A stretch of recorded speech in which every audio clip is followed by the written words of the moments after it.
dig this or dig that. I don't know. It was dig that, right? I think so.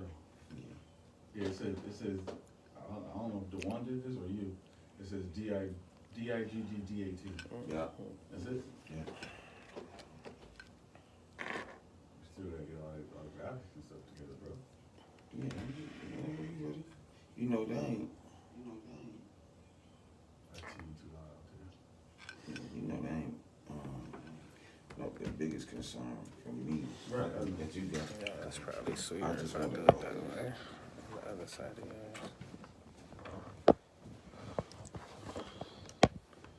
I just gotta make sure. Listen. Alright, Jay, whenever you ready.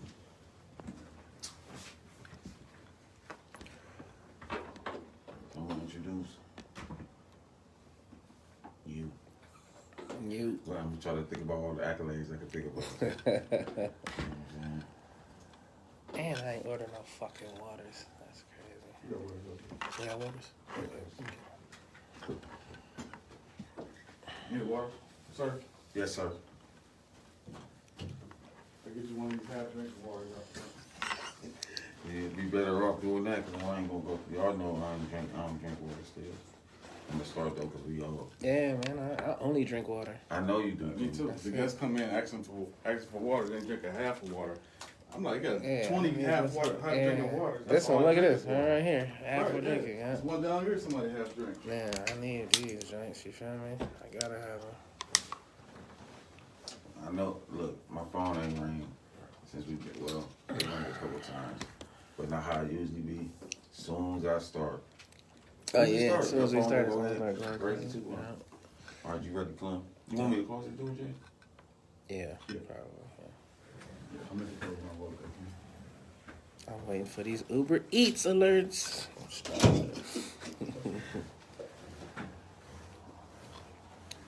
What's good, everybody? Oh, How you y'all always feeling? live, My huh? nigga. Yeah, I'll just do it on here real quick while we get started. Yeah, that's how I do it. You will never do that. I'm gonna look that fat on my damn podcast. Yeah, man, I be trying to. I think black make me look slimmer. Yeah, but you already Yeah, rich. I man. mean,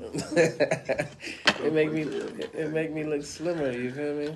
I done lost so much weight. I can't fit none of my clothes. I can't even fit my ring. My look out. I seen it. That shit. I I need to done, go buy another house. I Nigga. done lost so much motherfucking weight, man. That shit. But yeah, Jay, whenever you ready, huh? Yeah, we good. Hey, wait 1 second. Clemmye, talk on that mic real quick. Can y'all hear me? Yeah. Yeah, you good over here. Yeah. Chicago. Right, Shannon? Yeah. Welcome to let me get this poppin'. So I want to welcome everybody to Dig That Podcast. I got a special guest today.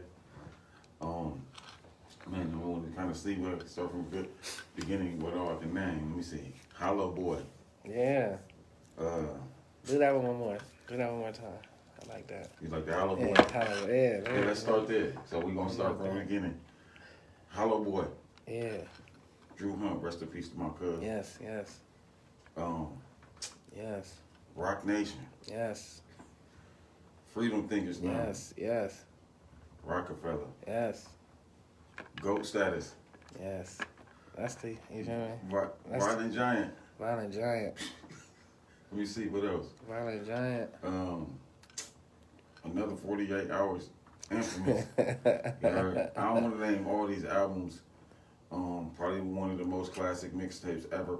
Pie Smile. Shout out to Pie Smile. Yes. You heard us. Yes. You hear us. Yes. Here forever. Yes. And Drew Hunt. That joint was so crazy, bro, man. Classic. It felt good doing that. Remember, I was just the only one who didn't want to do nothing. Everybody knew the talent, and I didn't do nothing. But anyway, let me introduce my big brother, one of my musical mentors, one of the people who always encouraged me, Clemmye Rad, known as just Clemmye. Yes. We're going to give a hand clap. So, man, what's up, man? Thank Talk you. to me. I'm happy to be here, man. I am honored, you know. Honored. I'm honored to it feel good to be desired. You feel me? To be wanted. When people ain't checking for you, that's when it's, you know. Yo, look, I'm about to. Hey, I'll be texting Clemmye, y'all. He be like, man, what's wrong with you? Cause I know y'all be seeing him go up on social media, man. And we're gonna talk about a few subjects, man. I'm gonna let Clemmye go. We start from the beginning, man. Start from the beginning, cause you know I don't know if people know you as athletic. None of that. A lot of people don't know the story. Yeah. Tell your story. I used to play a little basketball, man. I mean, I guess I got athletic genes, you know. Yeah, you know, so you know, my family is pretty athletic. You know what I'm saying? So a lot of this stuff come easier for us, and I was pretty good at. I like to think that I was pretty good at basketball. Yeah, that's how I was already. You feel me? So I mean, basketball is a great outlet for people who come from where we come from, with like troubled childhoods and stuff like that. You know what I'm saying? So yeah, my childhood wasn't ideal. You know what I'm saying? Like, I mean, I liked it. It was fun, but I mean, it wasn't ideal. How, you know what I'm saying? The environments weren't the type of environments that probably children should be in. Yeah. So talk about that, because we know that we shape from our environments. Definitely. You know what I'm saying? And as me coming up in a very similar environment, from Hawthorne, just it's not even really, because it really wasn't even a location. Like it was more so just the things you get exposed to as a kid. Like I was exposed to a lot as a child. You know what I'm saying? So I don't know. We were. Yeah. So we can dive into that. I'm gonna let that be your call though. No, yeah, I mean, you know, I'm an open book, man. Like all of this is one day I'm gonna do a biopic, man, about, you know what I'm saying, all the things. You feel me? Like, so it's. I mean, it was. I can't complain, man. Everything that I went through and been through shaped me to be the man that I am right now. I'm sitting here in front of you. You feel me? So, you know, I gotta thank the Lord for that. But yeah, it's just. Sports, man, to get you out the house, man, to get you, it build camaraderie. A lot of the friends that I know, still to this day, I met playing basketball. You know what I'm saying? Yeah. Common ground. And what's crazy is we older. We kind of come right up in a perfect age of video games and still having to go outside. Yeah. Like video games was the wind down. Yeah. Like after you didn't. After you already done went, yeah. Wasn't nothing in front of going outside. Yeah. You feel me? Wasn't nothing in front of going going outside. Definitely. I be trying to tell my kids, man. My kids don't ever want to go outside, man. It's terrible. It's horrible, bro. I remember going from, because I grew up on Hawthorne. So Hawthorne, Miles, and Elliott was always super close. Called ourselves the Back Street before it. And I remember like 14 and was just traveling around in different hoods to literally battle people in football. But see, that's the thing. So the reason why it's not like that, like the reason why kids don't want to go outside is because other kids aren't outside. Yeah. You see what I'm saying? Like, it's not enough. Outside. Yeah, everybody was outside, so you gotta, you know what I'm saying? And like I said, it wasn't the cell phone age and all that, so you gotta go find where, you know, motherfuckers gonna be over here, motherfuckers gonna be over here. It's like they calling people and saying, hey, where you gonna be? Like, even our OGs. Pulling up on stuff. Even our OGs didn't have cellies yet. Even if they was trapping, you had to trap off the beaver.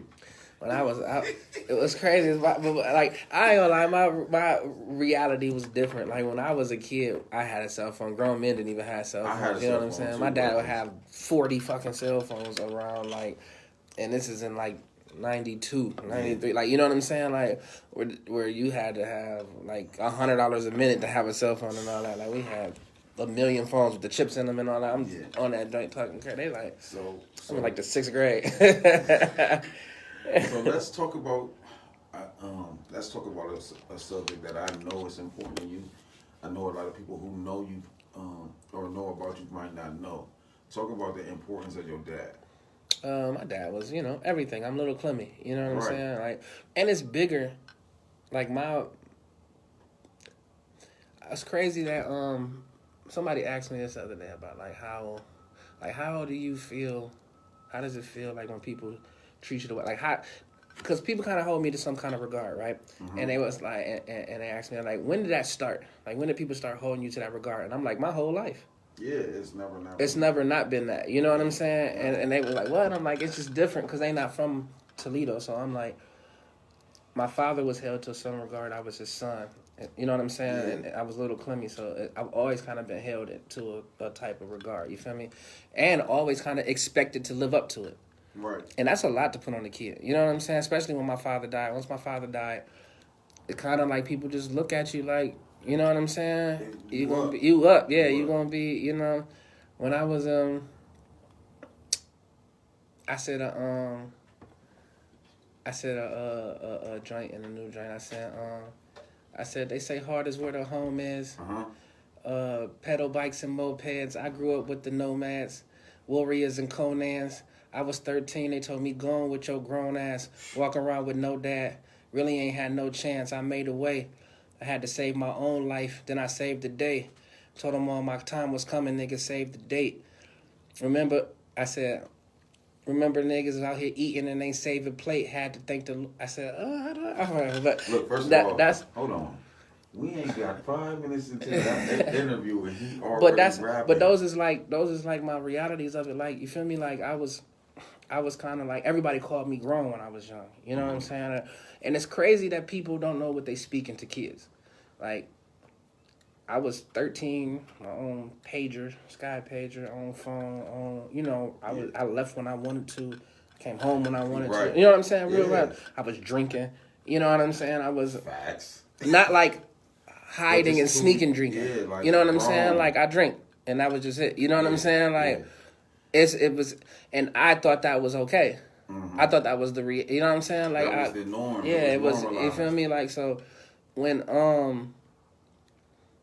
you look back at things like that, like I got my own kids now. When you look at how small, like, because I believe people are still kids well into their 20s. You know what I'm saying? We don't, and people don't normalize that enough. You know what I'm saying? Society don't normalize that enough to let people know that kids need more nurturing. Just because legally at 18 you're grown, you are not a grown man. You know what I'm saying? Scientifically, they said the brain ain't even fully developed until you're 24. Yeah, 24, 25 years old. You feel me? So.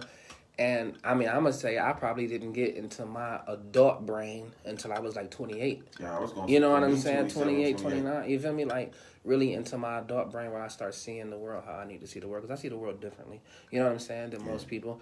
And that's all right. You know what I'm saying? With me, like, it's harder to be, because I've always been different. You feel me? And it's tougher to be different when you don't really know, that nobody telling you that it's okay to be different. Well, the problem the problem with that is, when you I would say that you're a tastemaker. Like, you was a tastemaker, right? So a tastemaker really set the culture. And so in Toledo, even though you was different, it was cool because everybody was already looking like, well, this Clem, so I'm just gonna follow.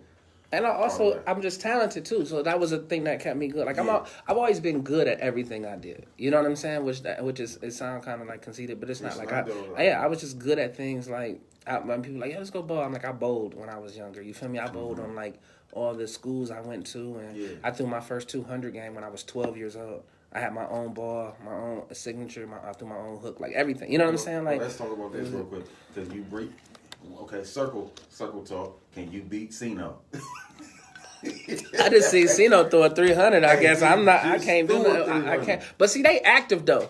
See, this is what I can say. They active. When I was active, I was young. They couldn't fuck with me. You feel me? They active as grown up. Let's say that. Where you at, Cino? Where's Cino? You feel me? Where you at, man? Because I'm saying y'all done got y'all years in. You feel me? I'm 38 years old now. You feel me? You like, know what? Cino been probably bowling. I don't know. Cino been probably bowling. Oh, he been for sure. That's what I'm saying. He been bowling since I used to bowl with him. He wasn't 300 good back then. You feel me? But you know, you practice make perfect. You feel me? So I haven't bowled, especially like seriously, since I was like 23, 24 years old. You know what I'm saying? 22, 23. So I got a question, and we're gonna get to this because I know why everybody here. When did you start rapping? How old were you when you first started rapping? Okay, so I used to rap playing around, like, just because I thought it was cool to do. I used to want to rap fast. I'm a huge Bone Thugs and Harmony kind of like changed my life. You know what I'm saying? It was like I remember the first time I heard Thuggish Ruggish Boy. I remember where I was at, what happened, the whole it was just like the whole joint. You know what I'm saying? Because it was just like mind blowing. You know what I'm saying? I got a record like that with you too, and I'll tell you what it is. But so continue with that. You so you got inspired by Bone. Yeah, so I used to be like, I want to try to do that. You know what I'm saying? Yeah. So I used to just write little You stuff. really sit there, bro. And so that's how it started. And then, you know, in school, just playing around. Yeah. And I never really got serious. Like I said, we used to rap. I don't call it. Like I had joined a group in high school, like called the Coalition with Dez and Marshall, and shout out to everybody from there. Like, and it was just like for fun though. It was like a song that we had like a long story that kept carrying on, and everybody like, oh, we can do this and add on to this. So it was. I like that shit. Like that was dope. So it wasn't until Philly moved to Mississippi when we were in high school. Then he was coming back, and he had called me, and he like, yo, I wrote this record for us, and he like, you gotta write to it. It's called Feeling Clemmye. And I'm like, all right. And then he rapped it. And I'm like, I can't rap like that. Because Philly, man. I'm like, I can't, dude, I can't rap like that. He like, yes, you can. I done heard you rap. You just don't think you can. Yeah. And I'm like, dog, listen, you rap. I don't rap. You know what I'm saying? Yeah. Like, and he like, just do it. So I'm like, all right. CJ made the beat, I think. Who made that beat? Did CJ make the beat? I think CJ made the beat. Ain't no telling. Either CJ, him, man. It's CJ. Either him or Grip. Somebody chime in. I don't know. Like you just said. I think it was CJ though. I think it might have been. I don't know. CJ or Grip made the beat. And I remember the night we recorded it, Drashawn and them lost the game in the States to Akron Buckto. I remember that night we was at the we was watching it on the TV while we in there recording the joint. So, and it came out so dope, man, and everybody, like, the reaction to it was crazy, so I just kind of was like, because the Hollow Boy thing was, like, kind of like, it wasn't like, all right, we gonna all go make us a group. Yeah. You feel me? That never happened. Yeah. That never happened. We gonna all go make us a mixtape. That never happened. That's never happened. No, none of that happened. As long as I know you, I never knew that. Yeah, it never happened that way. It was all from Philly. Like, all of this shit is from Philly. You know what I'm saying? Philly had all these ideas. He wanted to do this, and he wanted to do that. You feel me? So, he still do. So, for sure. So, we were going to the studio to do something for Philly. And Key was driving. He took us. You feel me? Shout out to Key. Shout out to Key. We seen Dean in the burn ports. We had to stop in the burn ports. Dean was like 15. He come out and he like, man, I've been rapping. He got this rap book. We like, we going to the studio. Pop in. You feel me? Picked him up, picked him all up. And mind you, we were just really going to do what Philly wanted to do. You know what I'm saying? Do his thing. But then we all just had like little verses and stuff. You know what I'm saying? Like none of everything on the whole Still Hollow Volume 1 was just us having verses. And shout out to Jay Karn. Jamal Karn. Oh, Jamal, you know both of them my cousins. You feel me? So Jamal was ahead of the game. He used to could get the beats. You know, back then you couldn't get the words off the beats. And Philly wanted to do, I want to say, the Takeover beat on one of them. And so when he gave us the CD, he was like, I just put a whole bunch of other instrumentals on there for y'all. And we was like, all right, that's all of this shit was like in a day. Like, all right, we get it. Y'all did Still Hollow in a day? We did it in like a couple days, like 2 sessions.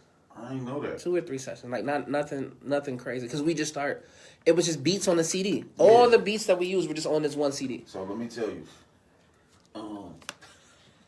So I did a song with Jason and Eddie. That's the first song I did that's why y'all wanted me to be like, man, why you not doing music no more? But I actually messed up a situation for me, Jay and Eddie, because Jay had a situation down in Texas because they love the song so much. Yeah. And I would not perform. I'm like, man, it's gonna get in the way of me. How people look at me at the church. But this is why y'all got the beats.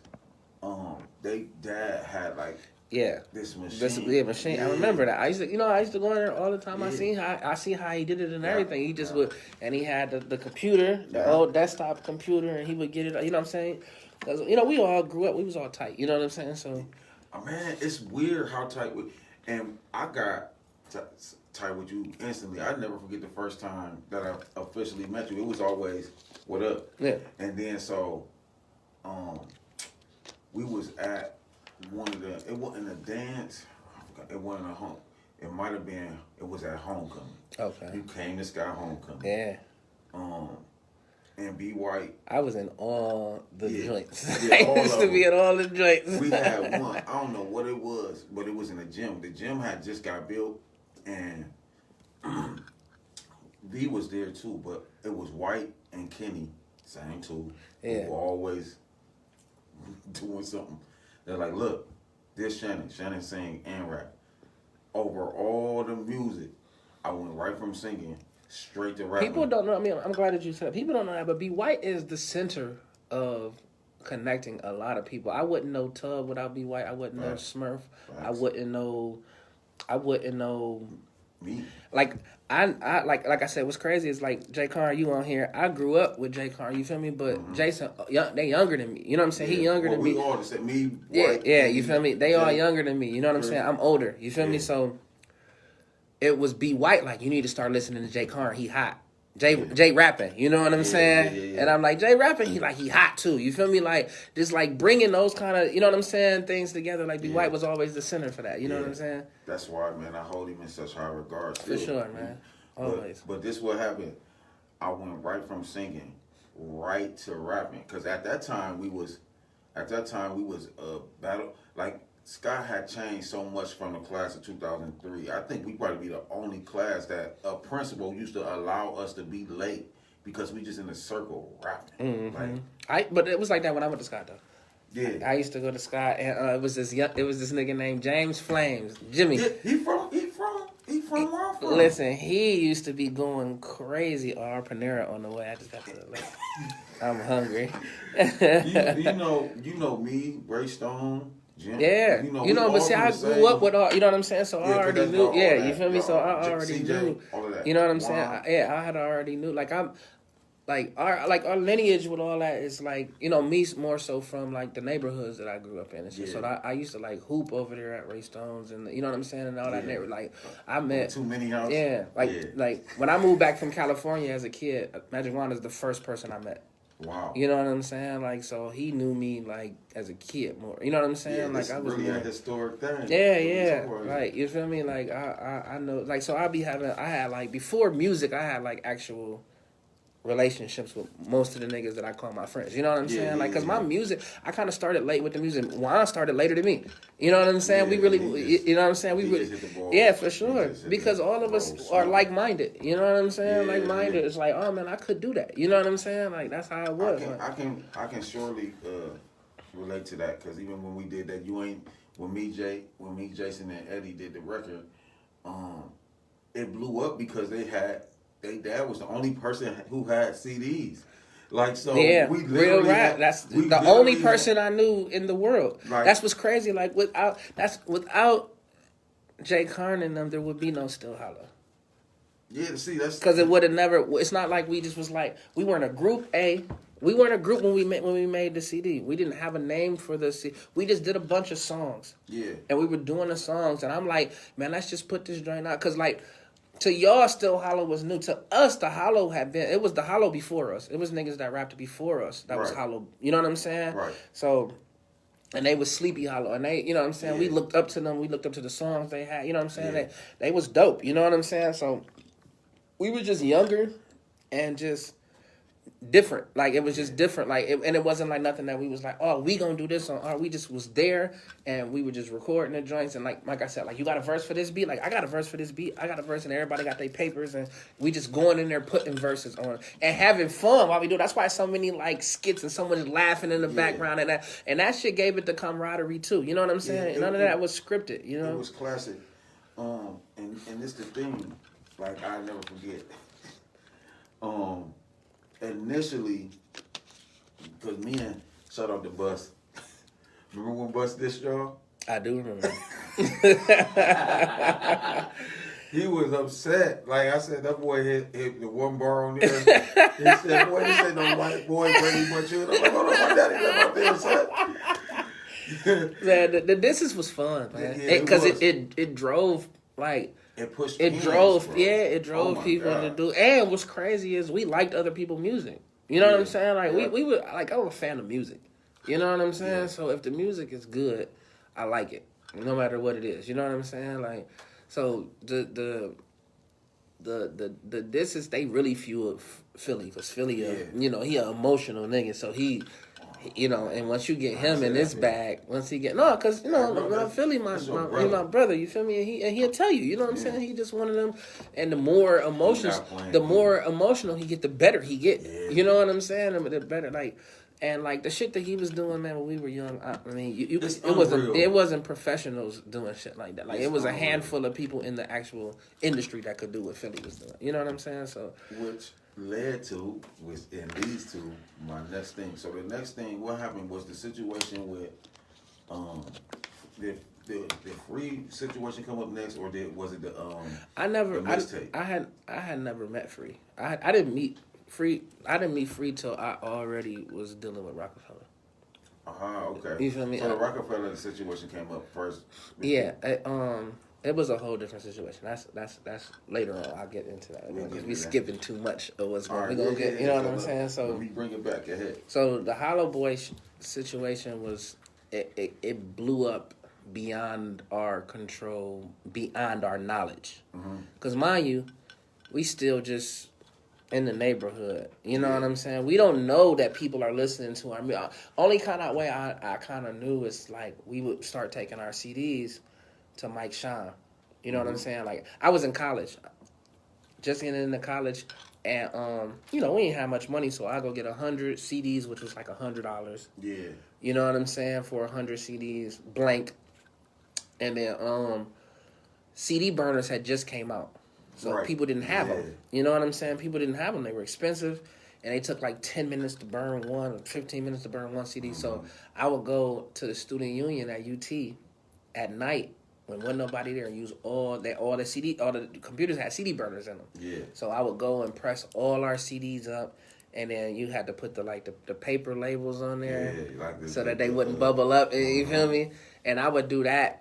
And like when I went out of town, I would take like 1,000 of them. I'd stand there all night and do them all by myself and just take, you know what I'm saying? So that's how we started. So we started getting those, and then we'd put them in. Mike Sean had a shop. Shout out to Mike Sean. And on Hill and Williams right there, it was called Throw It in the Game. So we had, he had that shop. We would take our CDs to give them to him on consignment, and, you know, he would sell them out of there. And they would just be selling out. He'd be calling me like, "Hey, people up here need CDs. I ain't got no more CDs." And it's like, and it's not like we had an abundance of them. You feel me? Like, I'm like, man, my 100-pack gone. I call Free. I feel like I ain't gone. You know what I'm saying? Yeah. Like we gotta make more to go get. Those are numbers though. Like that's crazy.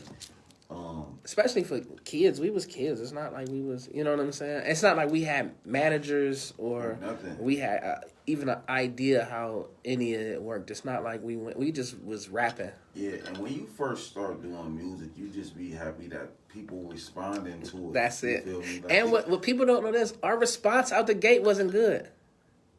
Like originally, people didn't like it. So my bad, y'all. I had to get my food. I'll get it, Joe. Look, man, that's fine. You good, man. So I need to know why you said the initial reaction wasn't good. I mean, people thought because no one had ever done it before. See, that's the thing. Like before us, no one had ever made a mixtape. No, not no jacking for beats. Yeah, you feel me? That was a nobody had ever done it. So it was like, oh, y'all using other niggas' beats. You feel me? Yeah. Like that, because you know beforehand everybody had all original beats. You pay for your beats, you pay for your studio time and all that. Like we kind of was just in an advantageous position. You feel me? To be like I had just met Gutter and them. I met Gutter Dave and them. And the movies, and they was like in a little cypher rapping, and it was him and D Jack and Bus One. Yeah. And I'm like, yo, these cats is fire, and they was younger, they was in high school. Yeah. You feel me? They was like 15 years old. I'm like, oh, I'm fucking with y'all, and they knew this white dude named Jason. White dude named Jason had the studio in his basement, and he charged $10 an hour. Whoa. And we like shit. That's where we going. You know what I'm saying? Yeah, we going. $10 Shit. an hour? $10 an hour, we going. And that's listen, all of these things had to happen for us to make how we did. You feel what I'm saying? Because that happened so we could be in there a long time. You know, beforehand with $60-something an hour, and you know what I'm saying? Everybody was going to Zeke, and so you can get one. You got to have your shit already ready and ready to go in there because you get 1-2 songs in, and then you know what I'm saying. That's it. So, yeah, Jason had us in there, paid me $10 an hour, so we had the time to be able to just go in there, create, fuck around. Yeah. Beforehand, the studio used to be so serious. It's like, don't be fucking around in here because Be you paying for ready it. Be ready when you get here. You feel me? We didn't have to do that. You see what I'm saying? Yeah. So, like I said, it put us in all the things that happened had to happen for that to come out the way it came out. And like I said, it was just different. It was different, and people don't really react to different at first. You feel me? It was just they just couldn't get it. Well, here's my question, because that was the first time I ever seen.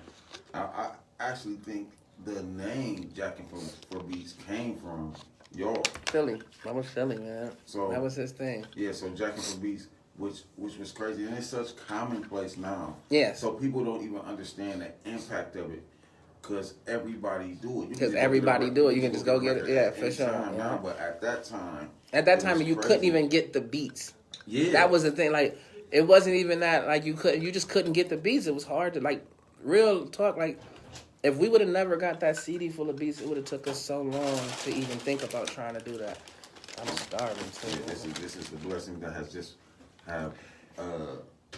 so it was been bestowed upon this food. It was dope.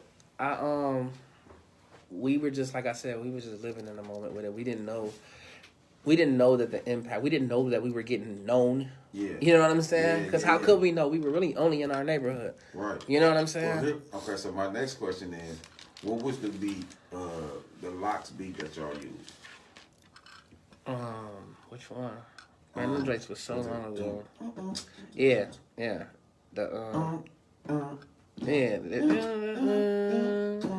I was so when I heard that, I'm like, oh, they like comparable to the Locks. So that's what's crazy that I used to hear that like start coming up. Like people would say like, y'all the only people that I heard that sounded like people that I heard on the radio. Right, and I think that's what the difference was. And that's why I asked you why didn't you feel like it worked, because I feel like if you gonna redo anything or use anything, that you better be comparable or better. Or better. And every beat that y'all got on, it wasn't a clear distinction that y'all just got smacked.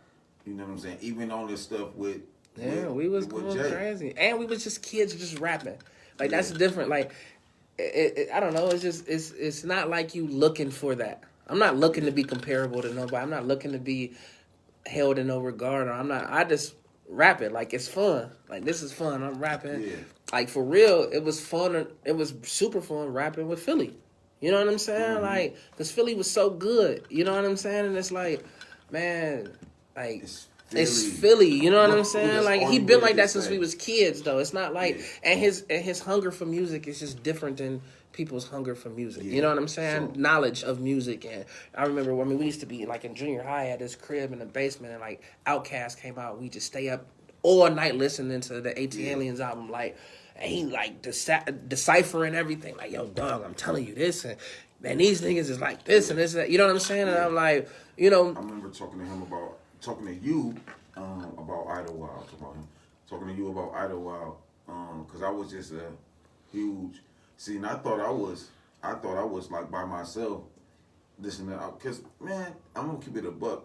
In my generation, nobody really checking for Outkast like that. Yeah. And then when you running with the people who we ran with, who I'm gonna just come up and say, oh yeah, it's Outkast, fine. Yeah, you me. Know what I'm saying? I'm like but my, like I was, me. For sure, yeah.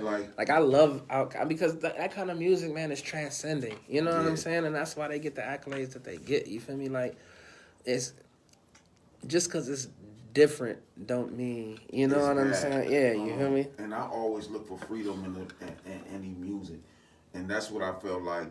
That's why I always put you as like top 1 or 2 or 3 for me, because you always just been free in the music. So let's talk about that. Like, what made y'all successful in the Hollow Boys? Because you got all. So what made us successful is this. We went and did everything. Like, people would, like, put us on flyers that we didn't even know. Mm-hmm. Like, they'd be like, you got a show tomorrow. Like, where? And we just show up and rock. You feel me? We be showing up. Because, when we was coming up, the music scene was dope. You feel me? The music scene was dope, man. The concerts was lit. You know what I'm saying? The Matt Cumber building, man. And they got, you know what I'm saying? They selling all that out. You know what I'm saying? We had to... the Smith Park Boys. Yeah. You had, you know what I'm saying? Tom. Opaque Vision. You know what I'm saying? You Yeah. had like, I mean, I can name a million. You know what I'm saying? We had Lost and Turned Out. You had all these cats, and they kind of like was established. They had things going. You know what I'm Right. saying? They had shows going. So us being able to cater to their crowds Right. was sweet. You feel me? Like that's not what we do. We just wanted to perform. But we just stealing fans is what we're doing. Yeah, that's you know all what I'm it is. saying? We're getting fans. You know what I'm saying? That's growing. Hold on. Side note, let me look at this camera. So for those who want to have these musical GOAT discussions about this city, trust and believe, shows count. Shows So- count the most. So and they count the most. You have to get fans. And the only way you get fans is interaction. People need to feel like they part of something. Yeah, You feel me? You know always. what's crazy about the music scene, and I be saying this too, it's because people don't really do hard copy CDs no more because they like, people don't listen to CDs. And I'm like, it's more about the camaraderie, about Yeah. a person knowing where they got something from. Yeah. Like somebody getting something Personalized. from you personalized. Like I guarantee you, if like Meek Mill did a campaign right now for hard copy CDs, like a real campaign, and did it like, you know what, my album dropped, stream it, whatever, but if you buy my hard copy CD, when you come to my shows, every show I do, the first 100 people in line, I will personally sign their CD. Because that's what people want. People want that. They want that memory. You feel me? Remember when you said, and this is important. He'd sell 1 million copies in a day. Yeah. So Cash, all his money, not from the label or nothing. And- You feel what I'm saying? Yeah. And this That'd be $10 million. $10 a CD. My God. And I know for a fact it'll work because that's what people want. Yeah. And when you heard Bone, you know what you had on and all of that. I got a few songs like that. One was for me was Trapped in the Closet, right? Yeah. I had just got my slab. Remember I had my great I'm gonna say that song was the biggest song to date after when we did that joint, because that joint put like, it put a whole, like, people like controversy. Yeah. It was controversial. We talking about the controversy, and on top of that, the actual song was huge. I don't know what it was with it, but like I remember one time, like, man, we didn't have any CDs left. That CD was, that the volume 2 was it's still how was crazy. It was selling crazy, right? So Yeah, Mike mine was Sean the calls white me and he like, it ain't no more CDs. I need CDs up here. There's people in here that need CDs. So I'm like, and like I said, I ain't had no car. My car done broke down. I'm like, man, I ain't got no car up there. The girl like, man, all right, I come get you. She come pick me up. I'm over my homeboy house. I gotta go to my grandmother's house where I was living at to go get the CDs. She take me there, take me back up to the shop to get the joints, and she still paid for the CD. All our CDs paid was $10. Like, people used to be like, you can't sell your CDs for $10. Like, we would sell 1,000 copies at $10. You know what I'm saying? Because people wanted the music. That's what people pay for what they want. That's just what That's it is. it. She gave me the 10 and dropped me back off at my homeboy house and didn't say shit to me, like, and put it right on that song. Right to it. Her and her homegirl going hard. Like, it was like a anthem, kind of like a theme, like, for It people. was. You feel me? And Like I said, we didn't know that. Yeah, but I mean, I just knew the impact of it. So when it was like, even when we got it, and that's kind of what I didn't say in the story of how I met. I'm like, yo, these boys is one of you, a bunch of them, and they rapping, and that one, and his like bus was like a bully. And so when the reason White brought you to, because he knew how I felt about it. Jay knew how I felt about it. I had only seen you crossing paths. We were just crossing paths, and we've been locked since then. So who the best rapper in the Hollow Boys? It's Philly. Philly the best, just pure rapper. Yeah. By far, too. Like, Philly is... Because I know Noah got the battle. No, I got to... You know what's crazy is, and I must say this, but Philly gonna tell you Key is the best rapper. He gonna tell you Key? He gonna tell you Key. And he could be right. Key was just so underrated. You know what I'm saying? Yeah. Out of us, you know what I'm saying? Key was just underrated. Like, we were blessed to have 5 rappers, bro, that had the type of talent that, like, I mean, crazy. You know what I'm saying? Right. Just like it was crazy because all of us did something different. If you ask me, you know what I'm saying? Yeah. And I'm not taking it from nobody else. Like I'm not taking nothing away from Key or Naw or Dean or myself. But just Philly. It's just Philly always has been Philly. You know what I'm saying to me? Yeah. And that's just how you know what I'm saying? He And working out. Shout out to Philly. for sure, man, for sure. Send him my hook, by the way. But okay. Nolly just said Philly the best rapper I've ever heard. Like that's how That's what I Nas felt said. growing Yeah, up. No real rap. That's how I felt growing up. I had bro. never Feel different, bro. man, listen, feel Sasha different. introduced me to Philly when we was kids. Like when Sasha was the one that when we was kids, I hadn't seen her for years, and I just seen her again out of nowhere. And when she was working, she just I'm sorry, I got this shit Look, back. Jay, All it. Jay said Philly with the bars, Nolly with the battle, and Clemmye King with the punchline. I do agree. I'm trying to explain to the other cats who I be mentoring now. I say, man, like I'm a punchline. I'm a songwriter, so of course I'm immediately drawn to the punch. To the punchlines, for sure. And when I first started writing, because I started writing R&B, I wrote like a punchliner person, like, and y'all hated it. you like, dude, you too sweet. This ain't rap. Let this girl sing. It was for Shelly. Like, let this girl sing, man. You punching all it. I changed everything. Yeah, it's definitely a difference between the and mind you, like it was just like people used to put me in that category, like you a punchline rapper. I just said what I liked. You feel me? Like what came to my mind, cause like you feel me? What came to my mind? It wasn't like it wasn't like that was my goal, or like even now my music, like my goal is like my mind work different. It's differently, so I don't really know what I write till after I done wrote it. If that makes any sense, like after I read it and be like, oh shit. You know what I'm saying? Yeah. So it's like kind of like it's not even me doing it. So when we be like, man, how did you come up with that? I'm like, shit, I don't really know. Like, and it's like that every time I'm about to write a verse. Every time I'm about to write a verse, I'll be like, I don't even know if I could. I don't know how this shit going. You know what I'm saying? I use certain cats because people look at me when I be in the studio and just be working out, and then and getting a later start. People be like, well, how are you doing this? I said, one, I got to see some great people. You know what I'm saying? And that matters. You know what's crazy about what we did is that we didn't have anybody showing us how to do it. Yeah.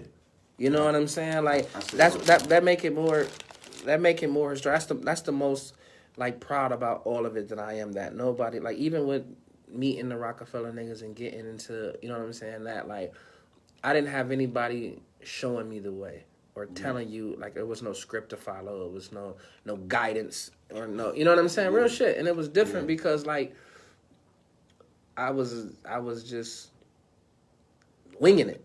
Yeah. You know what I'm saying? I was just winging it. So before we move on, after it's Still Hollow 2, so did the Fresh to Death mixtape come out first, or did y'all meet, or did y'all go to Rockefeller first? What happened first? Yeah, I met Tub and them later on. Yeah, I had already you're later right, on. because that situation came up. It wasn't until I didn't meet Tub and them until I was older. I was in my mid-20s. I met the Rockefeller cats young. We met them young. You feel what I'm saying? Like, so my personal situation, because we had a situation with them beforehand. Right. Before I actually got my situation, we didn't. Well, before your situation, what happened? Before? What happened was Dame booked Beanie Siegel, Freeway, Memphis Bleak, and Emilio Sparks to come to Toledo. So and he called and he like, I want y'all to rock. You feel me? I want y'all to come and do the drink. And it was at the Hoops. Remember the Hoops? Yeah, I do. So I'll shut you down on that. So we did that. We rocked it. It was crazy. I might have been like 19 years old, man. It was, you know what I'm saying? 18, 19. I was young, you feel me? Right. So afterwards they had a after party at, man, I want to say the joint was called The Next Level. one of them clubs, and we weren't even old enough to even get in there. So I might not even have been 19. I think I was younger than that for sure. I was younger than that because we weren't even old enough to get in the club. You feel me? The dame had to call him and tell him to let us in, like let them in. You feel me? Yeah. So when they came in, one of our homeboys from the neighborhood, Prentice, shout out to Prentice, he went to Freeway and he like, listen to my homeboy rap. If you like him, take him to Beans. So Philly rap to Free. Yeah. And then he took him up to go see Beans. And Philly started rapping for Beans, and Beans is just going fucking crazy. Yeah. Bananas. He holding his head and he going crazy. He just going, and he like, yo, so we kicked it with him all night. And Jay just said that. we kicked it with him all night, and they gave us a number, and they was like, you know what I'm saying, call Lenny. Take this number, call Lenny. Tell him I told you to call her, set up an appointment, let's do all that. So, man, we was so hyped. We like, oh. Side note, that boy Lenny S. We didn't know who Lenny S was. That's crazy. So we don't know. He got so many tires. Listen to this. Listen to what's crazy about it. Because we never did nothing with it, because when we called the number was a number at Universal. Mm-hmm. So we like, oh, these niggas done gave us the wrong number. And plus Beans was talking some criminal records shit. He was like, I got this criminal records thing going, criminal records. And I'm like, and we didn't know what the fuck that was. You feel me? Like State Property was criminal records before. You feel me? So I didn't know that. So then it's a Universal record, a Universal Records number, not a Rockefeller number. So we just got played. You feel me? So it's not till my first time ever, once I done got with them and got managed by them, my first time going into the office, that the Rockefeller office is in the Universal building. Mm-hmm. You have to call the Universal building, be connected to the 29th floor, to the Rockefeller building. Yeah. And the first person I met was Lenny S. when I walked through the door. And I'm like, dog, I was supposed to call you years ago. That's crazy. Like, that's just the world working crazy. You feel me? Like, and we never knew any of that. You know what I'm saying? Shout out to Marley. The Living Room. You're right. It was called The Living Room. See, I knew Gnarly would know. The club. Oh, no, man. No, always got down with the summer. I'm sorry, y'all. I'm starving, but Go ahead, man. I got my Lenny S story is this. I was about to quit music. EB came and picked me up one day, and we went to Marley Granny house. Marley Granny house on the south. And I'm walking in. This boy on the phone with Lenny. Can you grab my brother? My brother outside. Oh, thank you. That boy Marley on the phone with him, like, oh yeah, the songwriter I'm talking about walking in the door right now. His name Clemmye. Yeah. Oh, Clemmye too. Clemmye 3. And I'm gonna set him up, let him talk to him. And like for him to be connected to Maul, be connected to y'all too, like his ties is crazy to the city. I met Marley in college. Did you? Brothers don't know that. I met Marley. We had a class together. He was doing early college. He was still going to Libby. Mm-hmm. And it was my freshman year in college. That's how we met. Brothers don't know that. 2003 graduate. Shout out to. Boy, I'm telling you, bro. Outside of, we might have the most classic, legendary people in the class. But I don't want to get into that. I want to get the name in Marley, J. Carl, me, Lane. I don't want to keep on going. Yeah. It's too much. It's so dope. White. Who got him? What up? What's up, superstar? How you? Chilling, man. So the Rockefeller situation. How was that being like from the city? Because I remember when it happened, and it didn't seem real. And that's kind of what it was. It was kind of harder for people to be. Oh yeah, well you passed me mine too. I think this one was. One of them ain't got no. No, I bought. I think it's 4 of them. That one, you can get them. That one and the cheese one don't got bacon on it. Yeah, so these two you can take. These two got bacon on them. Yeah, give me one of them pork. We know y'all trying to eat everything. Yeah. I could move all this. You can set that right there. I bought some cookies if y'all want some chips. Yeah, this podcast definitely did. My bad, y'all. I'm in here ghettoing the motherfucking podcast up, man. You know. This is what I did for. So, yeah. So it was definitely different. It was definitely a different. People just weren't. When you come from where we come from, shit like that just don't happen. Yeah. And that's kind of what it was. It's not. You couldn't blame nobody. It's just hard to believe. Unless you know y'all, like I knew, but at that time I knew y'all. It's just hard to believe though. Anyway, Yeah. even when you know someone, Yeah. like it is. It's just hard to believe. But It's just. let's think about this though. I'm a firm believer in hope, like and hope, Yeah. selling hope. Yeah. I believe because I ain't had no choice. Like I come from a family who had it. When my pops got his first record deal at 11. You know what I'm saying? And so like I knew it wasn't impossible because I grew up in it. I grew up looking at gold records on the wall. So it wasn't like it was impossible. But to see somebody do it from my hometown who wasn't singing, who Yeah. was rapping, that's what was impressive. And that was impressive. That was impressive. Who Because rapping. especially with the niggas who the best in the world at rapping. Yeah.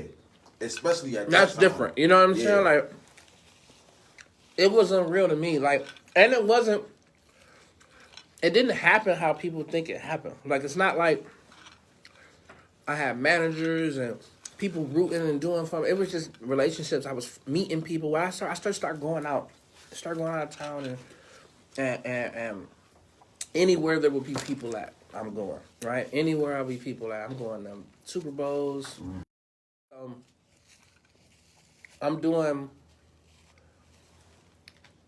I'm standing outside the labels, giving away CDs to people who walk outside. The stuff like that. Anything. Yeah. You feel what I'm saying? Like, just because, Bone Thugs and Harmony. Yeah. Because their story. That's you feel me? crazy, So too. their story was the most inspirational story to me at the time.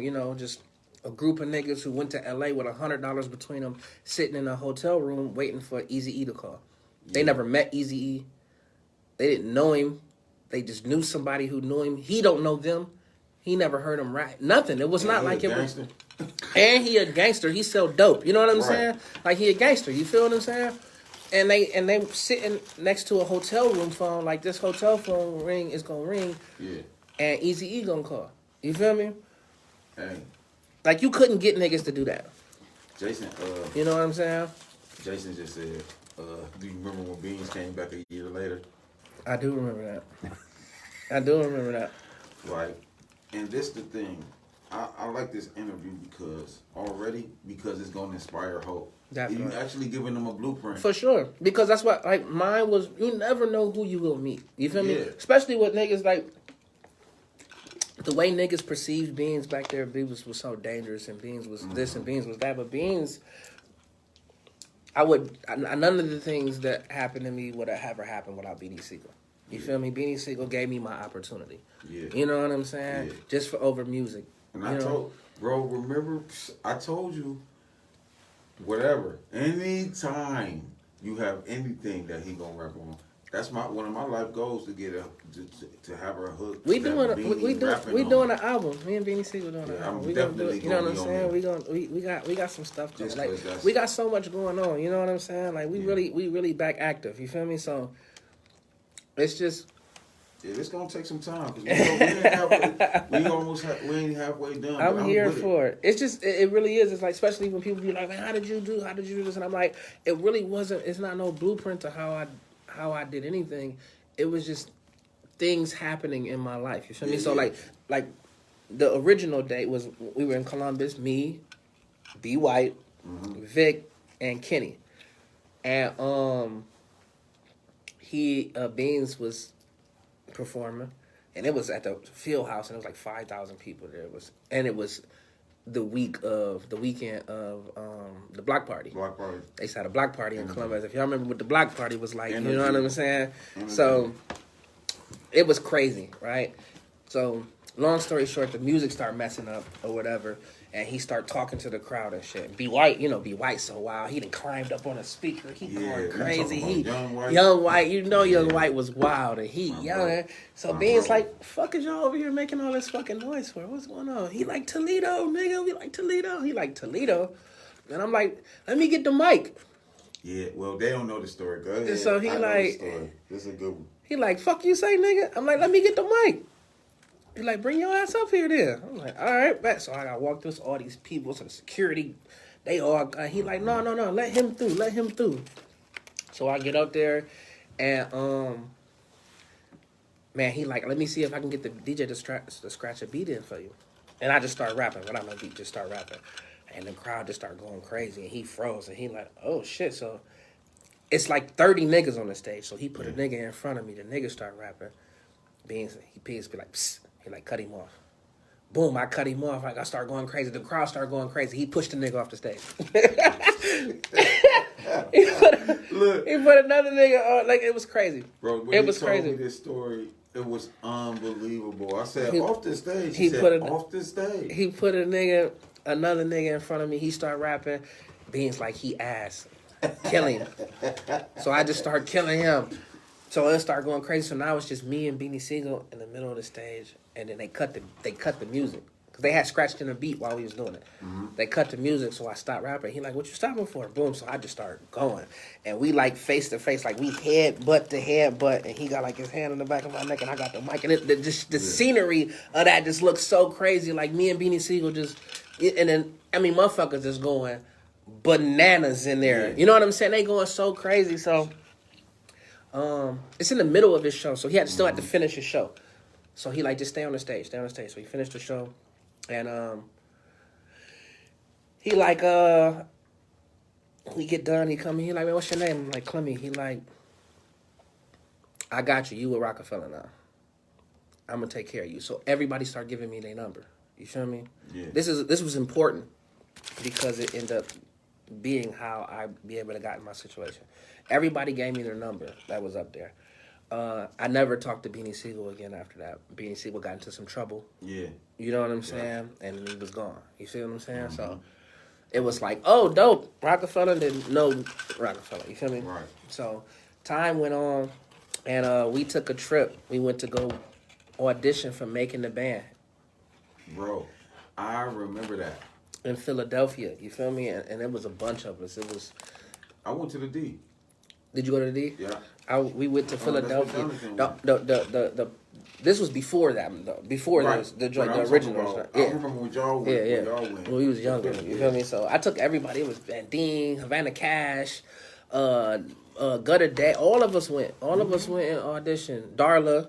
Yeah. There was a bunch of us. You know what I'm saying? So I paid my uncle to rent his van, and we rented a car. We just drove out there. From the places that I had been, I knew this nigga that owned the club that they were doing the auditions at. He called me and he was like, you need to come to Philadelphia because Puffy doing some shit here at the club. So we just all came out there. So this is how it happens. This is a while after the Beanie Siegel shit. I had a Nokia phone, right? Because, you know, that's how everybody had, like the Nokia Crickets, and it just had the... It was just a long one, and it used to pocket dial all the time. You put it in your pocket, it would push, and it would dial the first number. So that's what happened. And the Young Guns manager name is Hassan. But when he was telling me that night, it's loud. I thought he said Hassan, so his name is A. It's the first name in my contact. It pocket dialed him, right? So... the phone is ringing. I answer the phone. I see it's him. I'm like, what up, though? He like, what's up? You call me?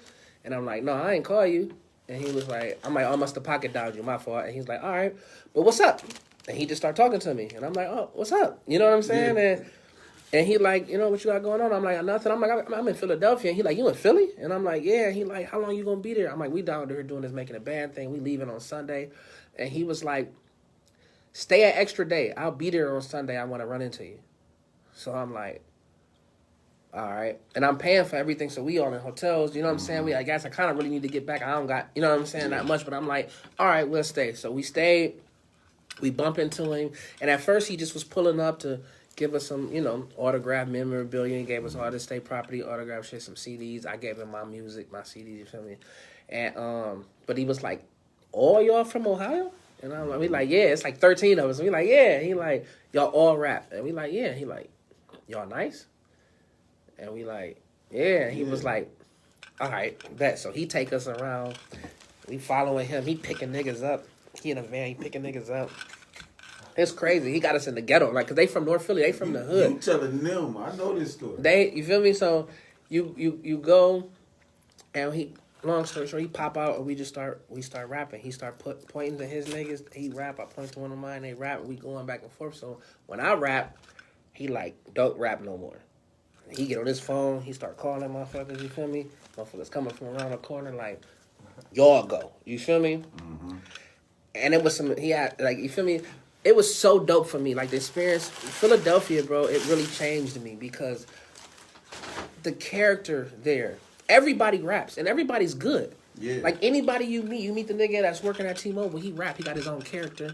It's different. Like beforehand, like Philadelphia brought that character to music, that animation. You feel me? Here a nigga would just rap. You know what I'm saying? Like let me hear you rapping. He just be rapping and you be like listening to his. There they got a whole. You know what I'm saying? And it's like, and it's vicious. It's, oh, man, it was crazy. And I'm like, oh, man, that shit is so crazy. You feel me? And it was, like, you feel me? It did something to me. So I was going crazy, man. He took us to, he went and got a camera at this point. Like, I got to get this nigga on. You feel me? We pull up in the radio, the radio stores. He said, music stores and shit. Man, we made a whole day of it. I had my first cheesesteak that day. It blew my mind.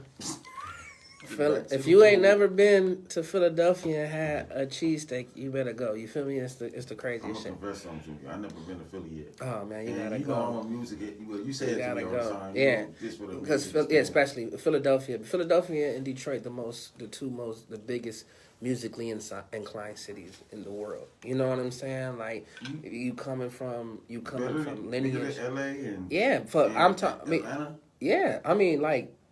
Think of the people from lineage, from history, not just recent, like just the history, like the culture of music in those cities is infectious. It's crazy. You know what I'm saying? Like, and things that you wouldn't even know, like people who wrote songs that you wouldn't even be able to think, what you wouldn't think of, come from these cities. You feel me? All I know is Stevie Wonder's from Detroit. I met Stevie Wonder in Detroit. You know what I'm saying? Remember, I called you. It was crazy. It's one of the best days of my life. You feel me? Like it was crazy. It was electric. It was electric. You feel me? How? It was electric, and that's what I mean. Stuff like that. You know what I'm saying? Like, just I could go on for hours about that. But so, anyway, so that happened, and then it just was that, and he was like, "I'm gonna call you," and I'm like, "All right." So I come back home. Couple weeks later, he calls me and he's like, I got a show in Cleveland and I want you to pull up to the show. I'm like, all right, bet. So we drive up to Cleveland and mind you, this is how crazy it was. Like, you really couldn't get people to go. I couldn't really get people to go. People didn't really understand. I was literally about to say, so who went with you? I went with my cousin Octavia. I went with 3 girls. My cousin Octavia and my homegirls Monique and Miana. They drove. Octavia who? Owens. Yeah. Oh, yeah. You feel me? So I grew up with. Just them. That's it. I just went with them. You feel me? And we got there, and it was LeBron James' birthday party. This is the first joint I ever done with them. You feel me? It was at the Metropolis. It was his first year in the league, and it was fucking crazy. And I met Bone Thugs and Harmony. That day? They was there, and dog, listen. We kicked it like literally. 04, 05? Literally, no, that's like 2002.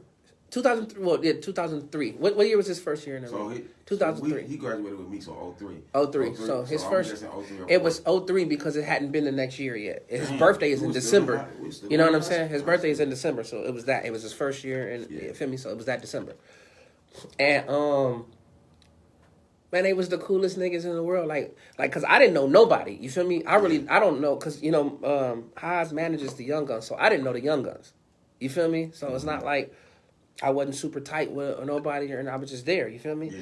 And bro, boom, man, they showed us so much love. But we took so many pictures. We had so many drinks with these niggas. Like everybody was gone, and it was just us and Bone still in the club kicking it. Like it was crazy. Like. It was just so much love, bro, and I was like, man, so that should do something to you. I know. Do you still keep in contact with them cats? With Bone? Yeah. I know. I really don't know Bone. I just met him that night. You know what I'm saying? I have had they wanted Free to come on tour one year with them, and they were going through me to try to make it make sense, you feel me? So me and Crazy was putting it together. So me and Crazy, I done had that kind of, you know what I'm saying? But I don't really got no relationship with Bone. All right, go back. I just wanted to know. Yeah, but I still think Bone is the greatest group of all time, though. You know what I'm saying? I'm gonna argue that another time with you. But yeah, so that started it, and he just started asking. Like I said, mind you, I wasn't like campaigning, cause I don't really know them. I don't know enough about anything for real. Yeah. He just liked me, so he just kept calling me and bringing me out.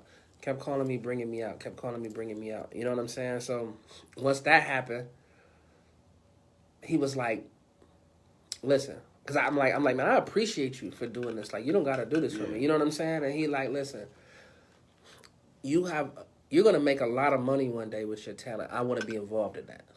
Yeah. That's just what it is. You know what I'm saying? I'm just gonna keep it real with you. So let me manage you.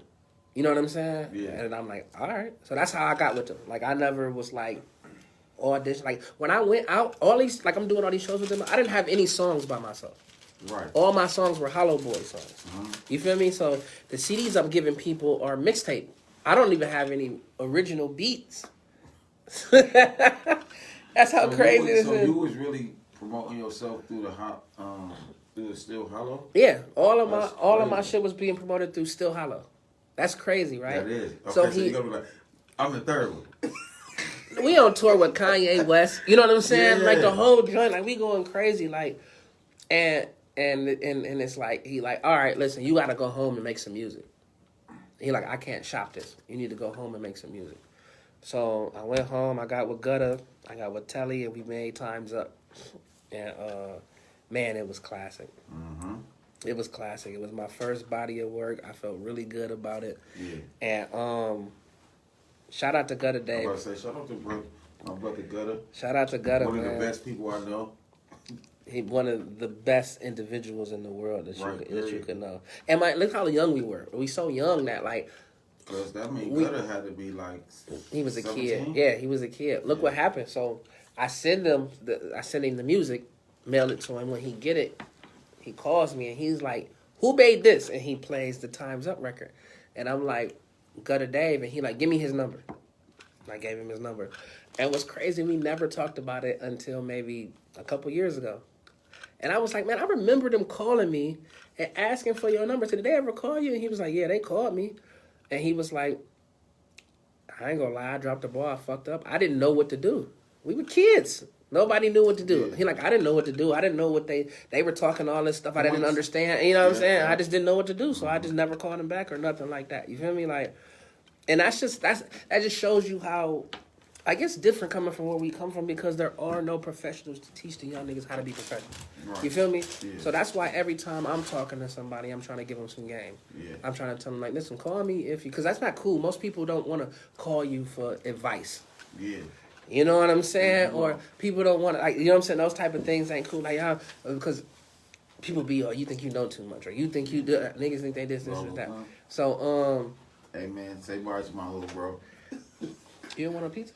I just got the little sandwich. I'm good. All right. You good? Yeah, I appreciate y'all. So, Hey man, I need a 40 ball.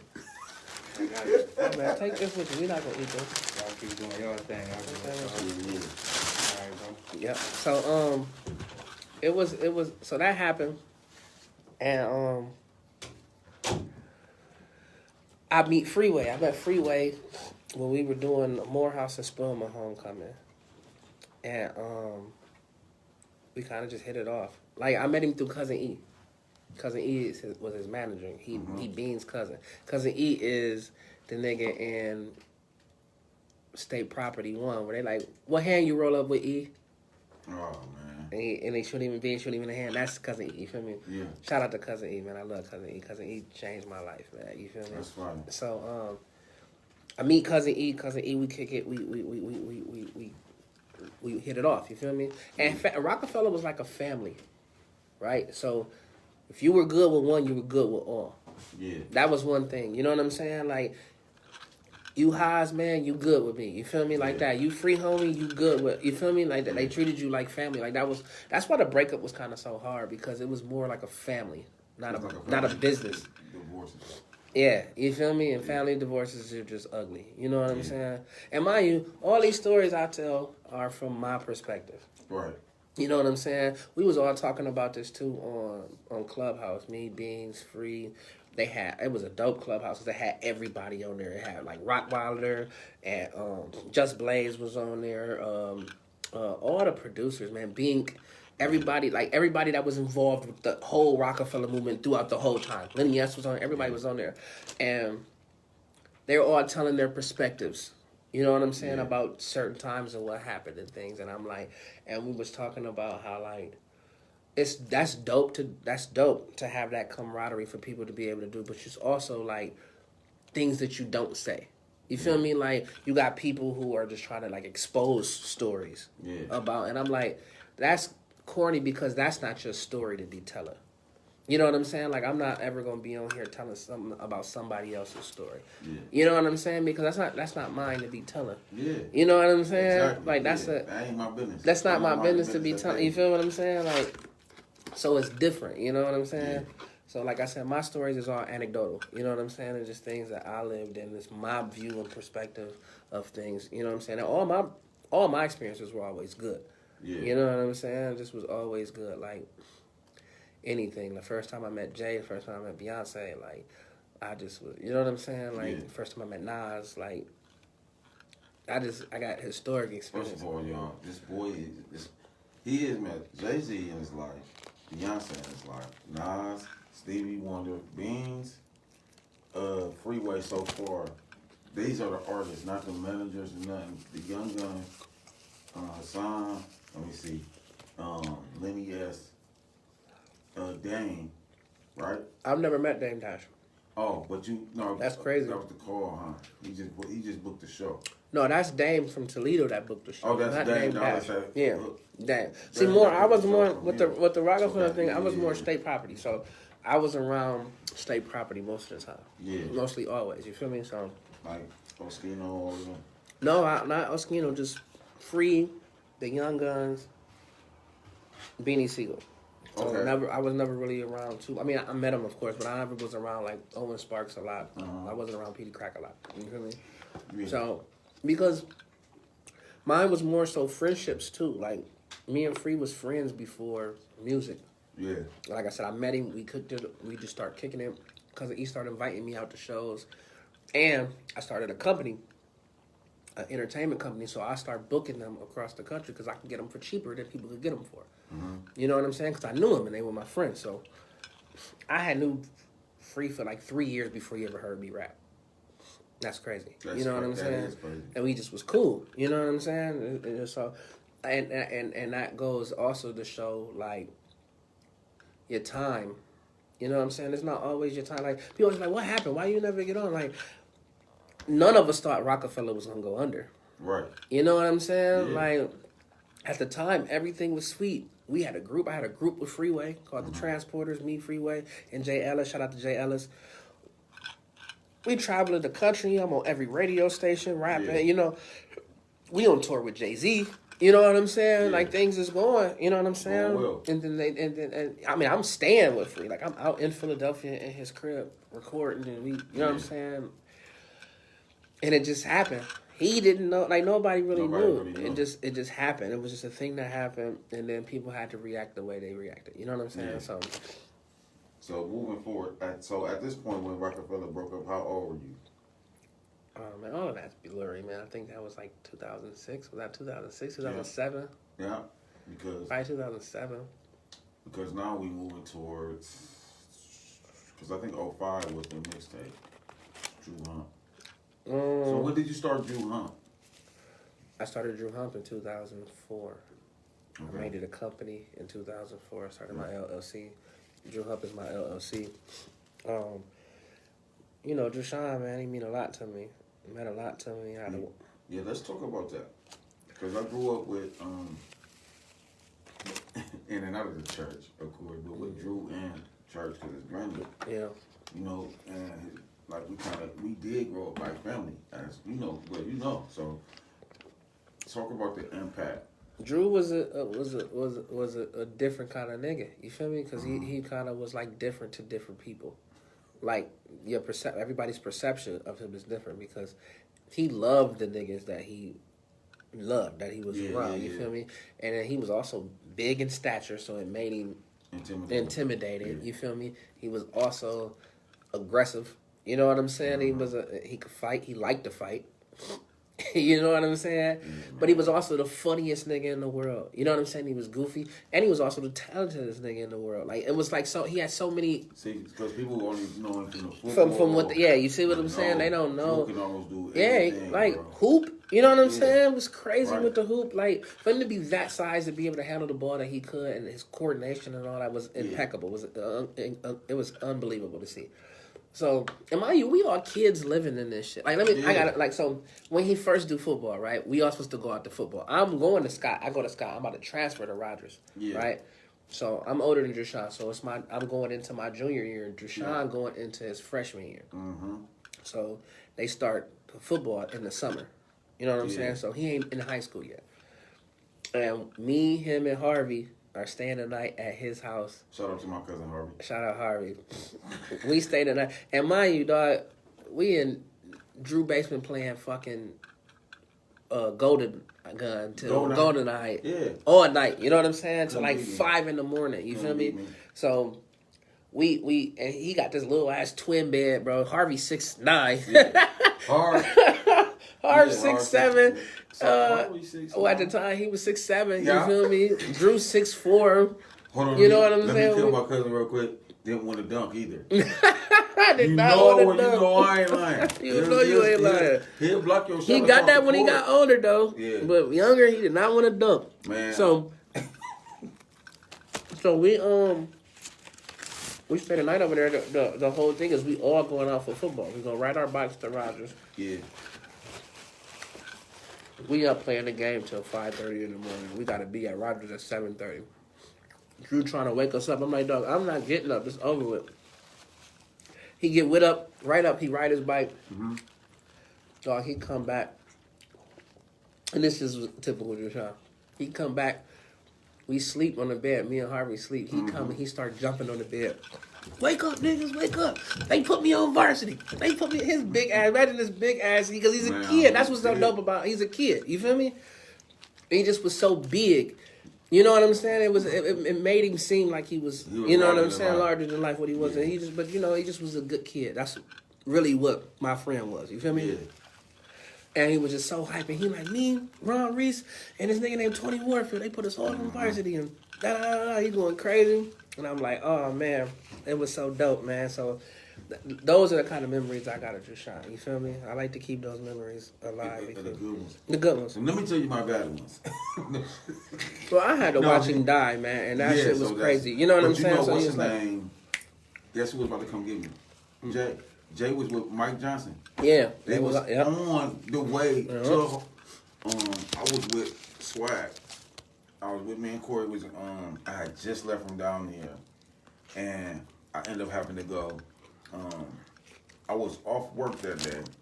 I was doing door-to-door stuff, and I got called in. And so I told. I was never even supposed to go. That's why I know. That's what's crazy. I was never supposed to go. What? I seen my people need to ride from school. I picked him up. I had like an iceberg outfit on. I wasn't going to hoop. Brand new Air Force Ones. I was trying to get out here. He like, we about to go hoop at the Mac. I ain't never turned it down no hoop shit. I'm like, I got some shit in the car, in the trunk. And that's how I went. I would have never, if Moby didn't never call me for a ride, I would have never even been there. Oh, Mo. Oh, yeah.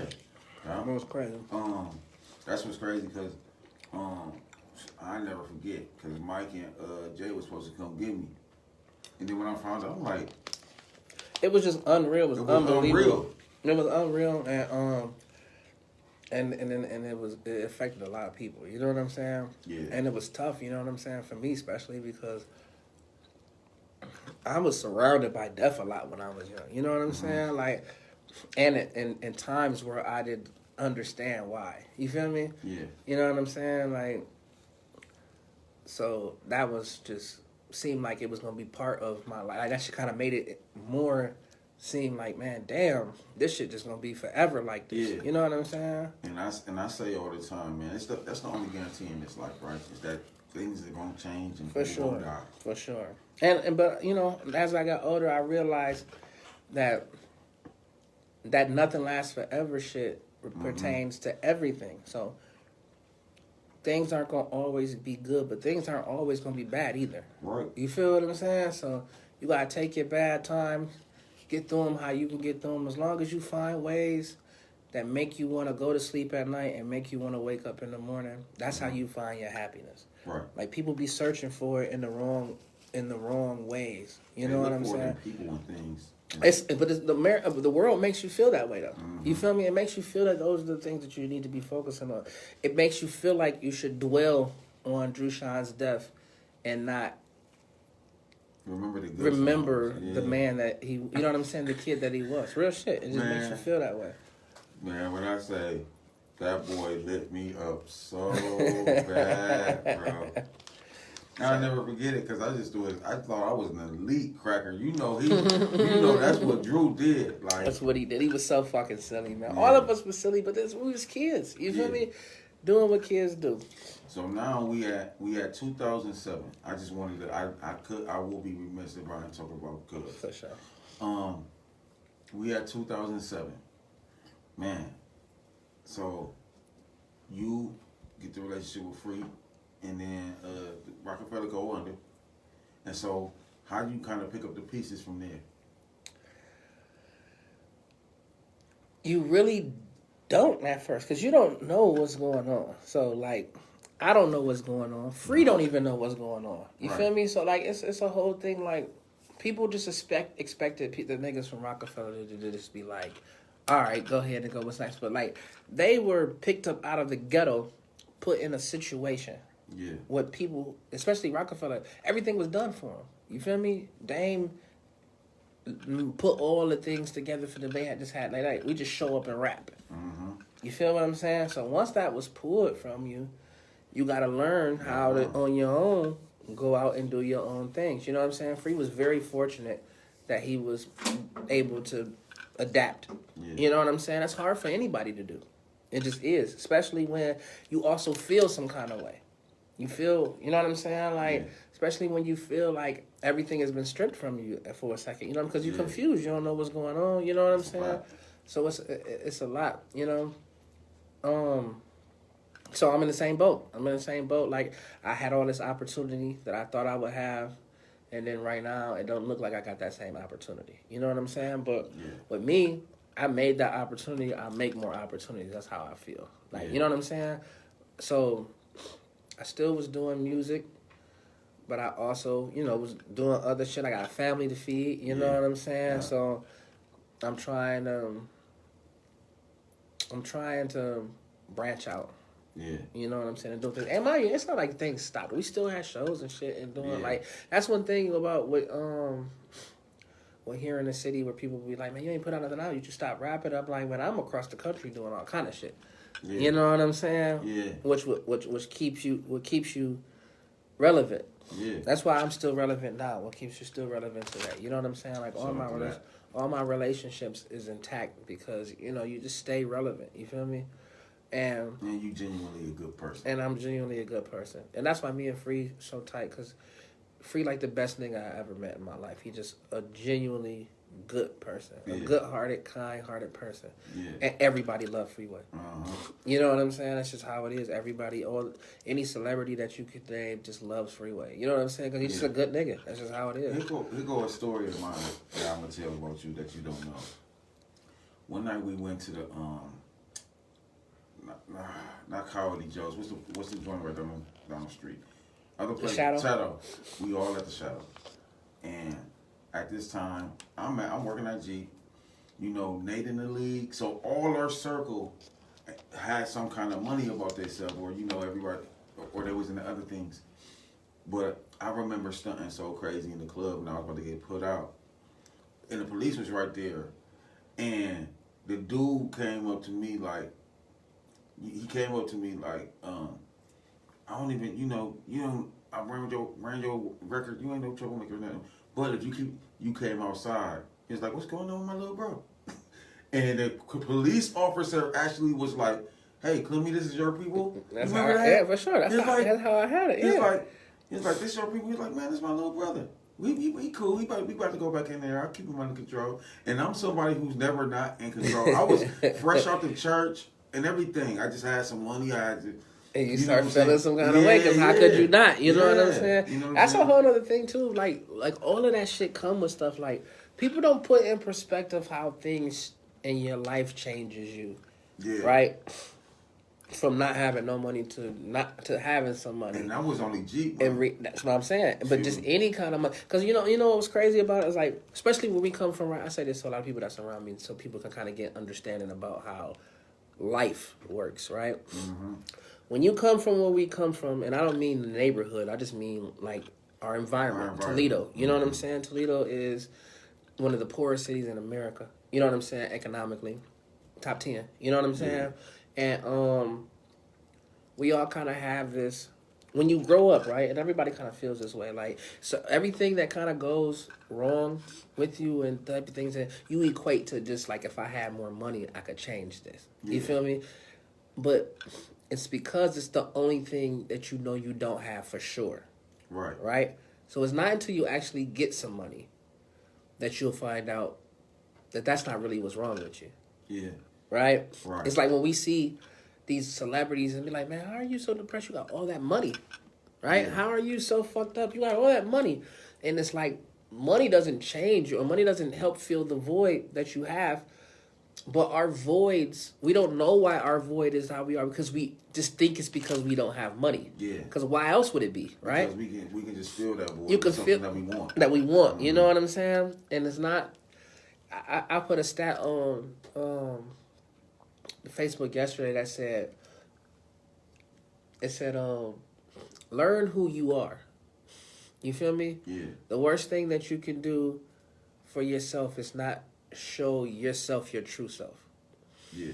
You know what I'm saying? Which is crazy. Like, a lot of people don't know themselves or aren't honest with themselves about who they are, and that breeds the contempt or the, you know what I'm saying? Whatever feelings that they have that's harsh. You know what I'm saying? So before we move into the next part of this interview, I want to tell you that was one of the things that impacted me. And that's why I was Philly on here. What up, Philly? What's up, Phil?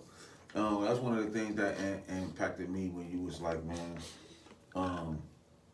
people, I ain't gonna say the names, but you just be like, some people were just disappointed because they felt like that you grew up in it, like you was one of the ones who was in the streets but made a decision to go to church, and they was mad that you didn't stay with that. But I told you, I said, but both of them in me. You was like, but that's what I try to explain to people. Like, you know where he from? Yeah. Like, you can't get rid of that. And you can't get rid of that. And that's like anywhere, like, and that's what I just think people don't understand. People don't understand. I don't think people even try to understand. Like, my whole thing is I try to kind of see where everybody is coming from in a situation. Yeah. Right? Because you never know who's going through what, who been through what. Mm-hmm. And that also helps you have more of an understanding for the kind of person you are. Right. You know what I'm saying? And so I just accept, and so that conversation helped me accept that I got as much God as street. And that don't make you a bad person. Right, because here's the thing. Everybody, like, so you been with some of my best friends in the world, which is Kenny and White and Sino and all of them. And they'll tell you, because how I was, they weren't the ones who was fighting, it was me. And I would still go to church every day. Yeah. But that's just who I am. For sure. Like, I just I wasn't playing back then, and I had my own internal struggles. But when people kind of felt like I was acting out, I wasn't. It was just a part that's in me. You can't just be like, this ain't me. Yeah, you know what I'm saying? This is me. Yeah. And then I'm like, that's totally understandable. I'm not gonna let it rule me. For sure, and that's what it is. Because, like I said, especially me as an adult, like, people kind of be like, oh man, you don't really care about too much. Why you always, everything gotta be. I used to be like, they used to be like, call me the peacemaker. You always the peacemaker. Mm-hmm. Man, let us do why you always and I'm like, man, listen, I had so much bad going on when I was younger that I don't want any more bad. Right. No, real shit. And like, that's how I live my life. Like, the things that are not gonna, because so many things have affected me. Things that are not gonna be permanently effective to me don't even get to me. You feel me? I explain to people, and people will let a bill stress them the fuck out, right? People will let a relationship stress them the fuck out. People will let a hair appointment. Stress them the fuck out. You know what I'm saying? Like, real shit. I don't care about none of that shit if it's not gaining my happiness. If it's not leading to the positivity of my life. Everything has to be, because, you know, I'm as educated as the next man. I like to think, hold myself to higher regards. And I like the laws of inertia that can't be disproven. And when people say energy, it's all about energy, I believe that, but I also believe it because it's proven facts. Yeah. Right? So Isaac Newton has these facts, like for every action, there's an equal and opposite reaction. So every time you give energy, the kind of energy you have, that's going to come back to you. Right? If you got negative energy, I think your mind is the strongest thing in the world. You can manifest. I put myself in my positions. Anybody who knows me, like personally, I put myself in my positions, good and bad. That's a fact. I've put myself in the bad positions and I put myself in the good positions with my mind. Yeah. You know what I'm saying? It's what you believe. You feel me? Your energy cannot be destroyed. It can only be distributed. You feel me? It can't be destroyed. You can't destroy your energy. It's the reason why if you're standing next to somebody, you can know if they're happy or sad or dangerous or scary or whatever. You feel me? Because you just can feel it, right? Yeah. I want my energy to be the best energy in the room. Yeah. I want it to be big. I want it to be so... Like, I've been around people like Mike Tyson. Mike Tyson's energy is so big, it's impossible to... He's too big for a room. He's too big for a building. Just his aura. You know what I'm saying? It's just so great. It has to be like how Michael Jackson was. How people who had never fainted before, when he touched them, they just faint. They pass out. Because his energy is just so big, they didn't even know they could feel that way. You know what I'm saying? Those type of things are so real, but people don't understand them. You feel me? So it make people disregard them. And I live my life to this day by how things, if anything can't treat me the way I need to be treated, I don't want to be around it. Yeah, it's not worth it. It can't be around it. It's a bad exchange anyway. And that's just a factual thing. That's why like I said, I didn't go public with me recording like sessions again. Yeah. Everybody can't come. Yeah, for sure. You know what I'm saying? Yes. I didn't lost, or I won't say even lost. I've damaged a few relationships. I was just talking to one of my bros about it. One of our bros about it. I ain't gonna say the name, but when you get into stuff like that, people don't often treat you like you deserve to be treated because they can't separate it. And so they expect your personal energy to be your business energy. That's for sure. For sure. You know what I'm saying? That's and, right. And how I'm coming to you on business. Like when you talk to me, when we talked about doing this, the energy on it was, you my little brother, you doing this. And then I'm like, okay. But when we got here, it's just, my whole energy is different. It's different, Then when we was there, that's it. And then we moved on to this. And people don't know how to decipher. I think it come with the greats who can do it the best. Yeah, and you know, you can't really blame people. People ain't never been taught how to do that either. Yeah. Like, it's a lot of things. Like, people be talking about how people in business, how bad people are at business. Yeah. I hate when people do this. They're so unprofessional and unprofessional at business, but no one's taught people to be... My brother was just here, right? He played basketball, and I used to have to explain to him. He had all these people that he used to play against, like up in Michigan and out of town, and these people were going to big schools, right? Yeah. And he like, man, I'm giving them 30. You know what I'm saying? I'm shutting niggas down. Why am I not getting... And I'm like, the difference between you and that kid is that kid has been raised as a kid to be a professional. And it's different. We come from a place where we don't have people that come. We don't have successful people who come back and teach kids how to be successful. Yeah. The majority of the people that get somewhere in our city are off of talent. Yes. You know what I'm saying? Just talent, right? Mm-hmm. A lot of the people with the talent that don't go as far are directly influenced by people who have failed at what they're trying to do, and they're coming back and telling them the same advice. Yeah, which is terrible. Which is not no shot at nobody, because they mean well and you mean well. Yeah, right. But there just aren't. There aren't the people. You don't have people at your practices. Right? Mm-hmm. You don't have, say you don't, and I'm not like saying no names with nobody, but just saying like, all right, you went off and you did this, but do you come back and go and spend a month every day at the practice to this alma mater you went to teach the kids how to become what you became? Right. Just a month out of your life, right? Yeah. Not a camp or not a concert. You know what I'm saying? Not a, you know what I'm saying? Yeah. Not an event. You feel me? Like when you go and you watch them kids out of state, them players are at their games. Them players are at their schools, at their practices. Yeah. Outside of their at their homes. You feel me? Actually coming into their homes, teaching them how to become professionals. Well, let me ask you this: do you think it's because we haven't, like, for instance, so the person that comes to mind when you're saying that, it will be a LeBron, who LeBron they go back to Akron for an extended amount of time. Yeah, for sure. So do you think And he that we is don't have somebody as big or no, it's not even as about. like It's LeBron, not even about the big. It's not even about the stature. It's about the intent, right? It's about the intent. It's about the. I know this. Let me come back and teach you this. Teach y'all this. Yeah. You feel me? I know this, so let me make sure that you know this, because when I was your age, I didn't know it. I didn't know it. And I say all the time to the people in the studio, when they come see me, I didn't have a me.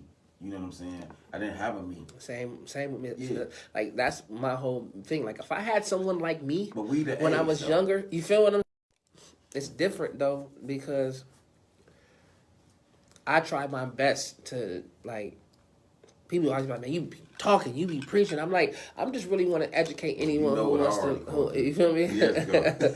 I always want to be, and I'm not just talking about people younger than me. People of my age, my group, I talk to my kids how I talk to my friends, right? Yeah. To understand it's the understanding, the amount of understanding that you have, because when you understand all the variables about your situation, you can make a better educated decision. Bro, this is the funniest thing. When I came over to swoop you a few years ago, told your son, what are you doing? Okay. And then he said something. Was that a good decision? Yeah, and that's real shit. And that's how I want my kids to be. I want them to make sure that even if they make the wrong decision, to understand that you made it. Mm-hmm. So many people like to blame other people for the faults that they make, their own decisions to make, right? Yeah. Like I got a song called Flaws with Felice, and it's like, the hook is like, I can't see my own flaws, and that's because I'm my own flaw. Yeah. You know what I'm saying? Like, it's harder to see your own flaws. Yeah. But to be aware of that and to be okay with that and to be actively learning to be aware. Yeah. You know what I'm saying? Sure. Of your, it's just the growth of a human being. You know what I'm saying? It's not even about being famous or having money or stature, right? It's just information. Where we come from, people will have information that they just won't share with people just cuz. And that's the dumbest thing. You know what I'm saying? You know what? Just cuz. I think it might be rooted in fear, because people really don't.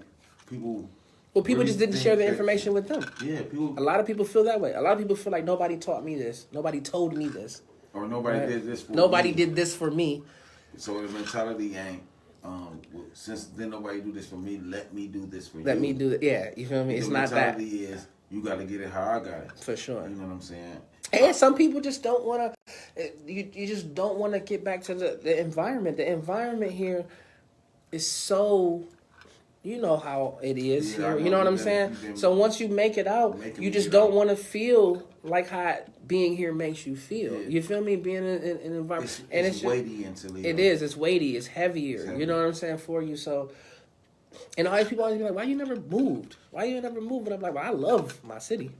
That's not what I want. I don't want to just abandon my city. I don't want to leave and never come back. You know what I say? You know what I'm saying? I say Toledo is a good place to come back and die, but to go and live your life, go see the world. You got to get out here and see the world. To become successful at the things that you want to do, depending on what you want to do, but opportunity is limited in places like we're from. I'm not just saying Toledo, just places like Toledo are limited for opportunity. If you do music, if you look around, there are no record labels here. There are no execs. There are no industry standard anything here, because this is the place where you start music as a career. You feel what I'm saying? Right. So you need to go to the places where those type of things can be afforded to you, Right. so you can learn how the industry really works. You feel me? Yeah. And that's just kind of with anything. Like, you have to kind of get out and find it. But one thing that we don't ever look at is we have a one up on people, because say you might have a person who worked their whole life to travel and experience a city that someone just wakes up in because they were born in. Uh-huh. You feel me? It gives you something over. It gives you the drive, the struggle, the ambition, the hunger. So you in New York and you like, oh, I feel like this. Another person just woke up and walked up their house. Yeah. That's why I love Atlanta. I described Atlanta because everybody was like, it's Black Hollywood. I said, no. Atlanta is like Black America. It's like the Harlem Renaissance. Right. It's a rebirth of culture for Black people. Yeah. There's so much like, opportunity for you. Whatever you doing, you feel like you can get rich from it there. That's And you what's can. crazy. It's the That's what opportunity Atlanta is make for you you. feel The like. opportunity is for you out there. But that's my point. Like, finding the opportunity. Like, people be like I don't know. Like people are so afraid of change. Yeah. To the point where they downplay other people for changing. Well, You switched up on me. I'm supposed to. I ain't gonna act like I'm 20. Or, but not even that aspect. I'm more talking about the aspect of people being like, oh, so and so that moved down there, they doing bad. You feel me? So and so that moved down there acting like this, ain't it? You can struggle anywhere in the world, Right. right? But you can't knock somebody for trying to get out and go get some opportunity. There's nothing wrong with going and finding opportunity, whether you're struggling or not. You feel me? I mean, because you can struggle forever, and then one day you won't be struggling. Right. You know what I'm saying? are It take ideal one way. day, Yeah. right? It could take you meeting one person. It could take you meeting one opportunity. It can take you finding an idea, Yeah. right? It don't even be nothing else. It could just be something that you see that sparks an idea on you that can change your life forever. An idea away from You feel what I'm saying? Millie or a Billy. So that's so and when you think of life in those type of aspects, get out here. I like when people say that, like, instead of spending $200 on some Jordans, spend that on a plane ticket and go do some living. I encourage people to do some living. It's so much culture out here, cuisine. I tell people this: you don't even know what you like.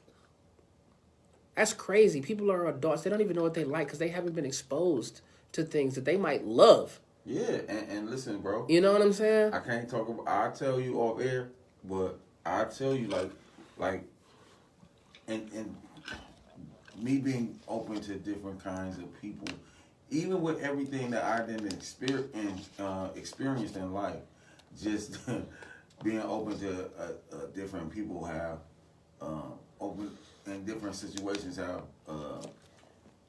expanded my mind. So now let's get back. We're gonna talk about this music because I don't. We gotta So you and Free, y'all touring at this time, and you still making music now. How many albums you got or mixtapes you got? Man, I don't know.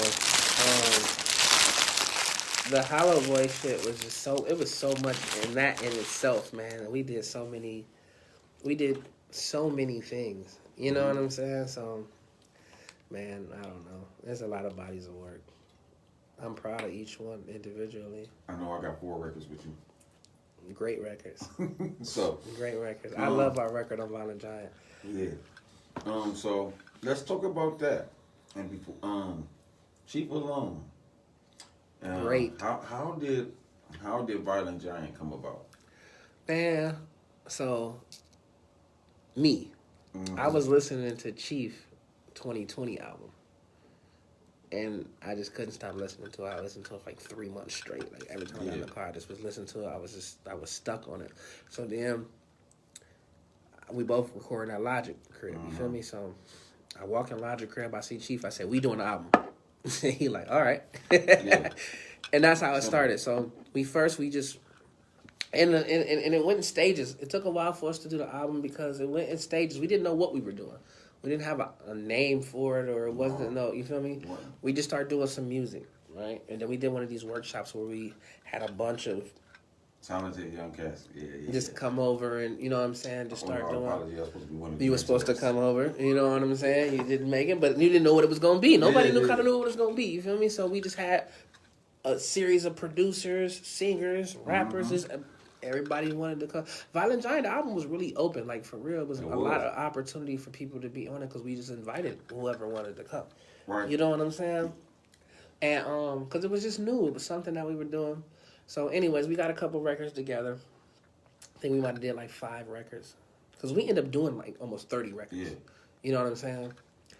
And I had went out of town for a little bit. It had died down or whatever, and then one day we was going over there, and Chief was looking for the songs, and he was like, Logic, where are the songs for me and Clemmye? What folder did you put it under? And he was like, oh, it's in the Violent Giant folder. And Chief was like, what? And he was like, it's the only thing I could even think of that explained the music. And he was like, that's the name of the album. And then I'm like, no, that's the name of the group. Yeah, that's our now me and you are in a group. Like all of this is just going. I'm like, now we're a group now. You feel me? And our group is called Violent Giant. You know what I'm saying? Now I know the definition of it. Tell them because this is the greatest story. Like, because the meaning behind Violent Giant is it's symbolic, right? It's the vision of how people view violence, right? Violence is attractive. Yeah. Right? It gets the most views on anything on the net, but people are shunned from it. They just they're like, oh no, I shouldn't, but they can't stop watching it. You know what I'm saying? People like to see violence, even though they say they don't. Right. You know what I'm saying? And people are afraid of violence. Yeah. Same with giants. People like anything that's out of the ordinary. Like a giant is out of the ordinary. It makes you feel some kind of way. You know what I'm saying? And I feel like our music is like that. Our music is big like that. It's big like a violent giant. It is. But it's also something that you shouldn't be. You should be drawn to. You shouldn't be afraid of it. You shouldn't be afraid of, like, because a giant that's violent, it can harm you, but most giants are not trying to harm anyone. Yeah, they just big. They're just big. I'm just bigger than everybody else, and people are just afraid. Yeah. You know what I'm saying? So, and that's symbolic for like everything, the aspects of music and just perception. Yeah. You know what I'm saying? Perception in life for how people perceive me differently, right? I wear my hair crazy. I'm a bigger kind of guy, so. Like what we talk about, like with the police. Like anytime I have any kind of encounter with the police, whether I walk up and they're ordering food next to me, or if they pull me over, they're heightened. They feel like they gotta have their chest out. They talk to me in a certain tone, aggressive, because they feel like they have to be assertive. Yeah. That's why I smile a lot. I smile a lot. You know what I'm saying? I want people to understand that, like, I'm not a danger to you, and that keeps me alive. Yeah. You know what I'm saying? Like, and it's sad that you have to do those things, but you do have to do those things being a black man in America. And you know what's crazy? So Chief told me on the music aspect, he said, look, if you think about it, about hip hop, they didn't think it was gonna last long, and then it became the number one in a short time. In a short time, because hip hop only been around since the early 80s, late 70s. And that's a small time compared to all the other genres of music. So we talking about 40 years. 40 years of a genre that's been around, that's the number one genre in the world that they thought that was going away. So he was like, he said it grew to be big and it took over the world by force. That's how the name Violent Giant, one of the ways Violent Giant came One of the ways it did. That is crazy. Definitely. Like I said, there's so many aspects of it because that's how we feel. That's why that exact analogy is why we did the Don't Act Like I Don't Need You. Mm-hmm. So the Don't Act Like I Don't Need You record is actually hip hop speaking to us. Yeah. So it's hip hop saying, don't act like I don't need you. Don't try to turn your back on me, or don't act like, you know what I'm saying? Like, don't act like I ain't give you that leeway. Don't act like I don't see you with Freeway. You feel me? Don't act like I wasn't up in them planes listening to Coldplay, thinking about that gun case. You know they trying to put us in that one place. That ain't it for me. I'm demanding infamy, saying I can't let them disco me. You feel me? Like, I can't let you let you tell me. Yeah, I can't let you do me like that. Poor little Clemmye B. Can't see I rely on you. Know that when they made you a giant, that I'm a giant too. Meaning if they keeping you quiet, nigga, I'm quiet too. So nigga, if we gotta get violent, I'm getting violent too. You know what I'm saying? You let me be your art that was honorable. Like that's hip hop telling you, like, you know what I'm saying? Like, I die with you. You know what I'm saying? Yeah, I wake up with you, I die with you. If you feel me, if people stop believing in me, I will be disco. Mm-hmm. You know what I'm saying? Yeah. Don't let me be disco. I can't be that. You feel me? Yeah. Like, even just explaining that gives me chills. You know what I'm saying? Like, I love music so much. I'm part of that. You know what I'm saying? You know, man, I know personally the verses that I feel like choir boy. I know all this parts. So, Martin Giant too. Hey, Zeus and Zeus. It's gonna be crazy. Yeah, I'm gonna be on that too. So I don't care. I don't care if you have 10. I don't care if I'm preaching. I have a lot going. I have a lot of music endeavors that's going really good for myself right now. I'm blessed to be in the situation that I'm in. And that's where we at now. Freedom Thinkers Academy. Freedom Thinkers Academy, man. It's music, it's culture, it's health, man. It's all across all spectrums of our culture. Yeah, Clemmye making me eat healthy today. Yeah, I advise everybody that's on here, man, to start being more aware of the things you put in your body. You know, where we're from, man, you just don't get those type of things. You don't grow up with those type of don't eat this, don't eat that. It's embedded. Right? It's embedded. You know what I'm saying? Yeah. So you know, we start behind. I always tell everybody we start behind, and you playing catch up. You feel me? Mm-hmm. So my whole everything that I say, I speak out into my mouth is for people to absorb so that they can teach people. So one day our people don't have to start from behind. You know, The way I teach my kids is so that their kids don't have to start from behind. Right. Like we started from behind, and it's not like makes you a bad person or a bad parent. My father was a great father. Right. He just didn't know the things that you're supposed to teach your kids that can help them later on in life, like with health. Right. Well, you know what I'm saying? We just come from environments where we don't know those things. And you know that's what I'm saying? I say. If you think about this, and we don't, I mean, we all pretty good at math in here. So if you do 61 minus 21,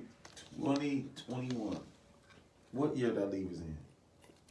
1960.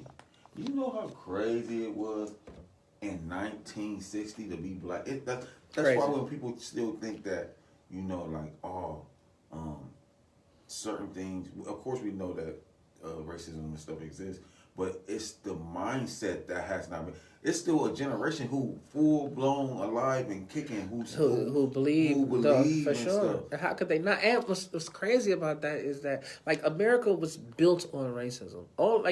Like history will tell you your future. I'm a history buff. I believe in everything historic.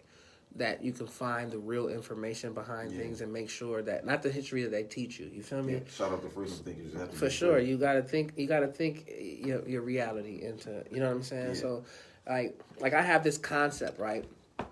And it's a simple concept, and I like to apply that to everything outside of thinking, like the way that they make us think, the system that we're brought into, right? Yeah. So, I teach my kids that. Listen. The only reason that it's inhumane to kill a dog and it's humane to kill a cow is because people eat hamburger. That's it.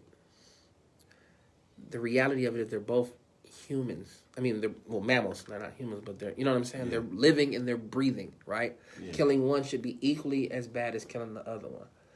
But you don't see any cow commercials with sad cows that are dying, flies all around them, and doing. You feel me? Because it's not the agenda that they set you into your head. So you've been programmed to cry if a dog gets hit by a car.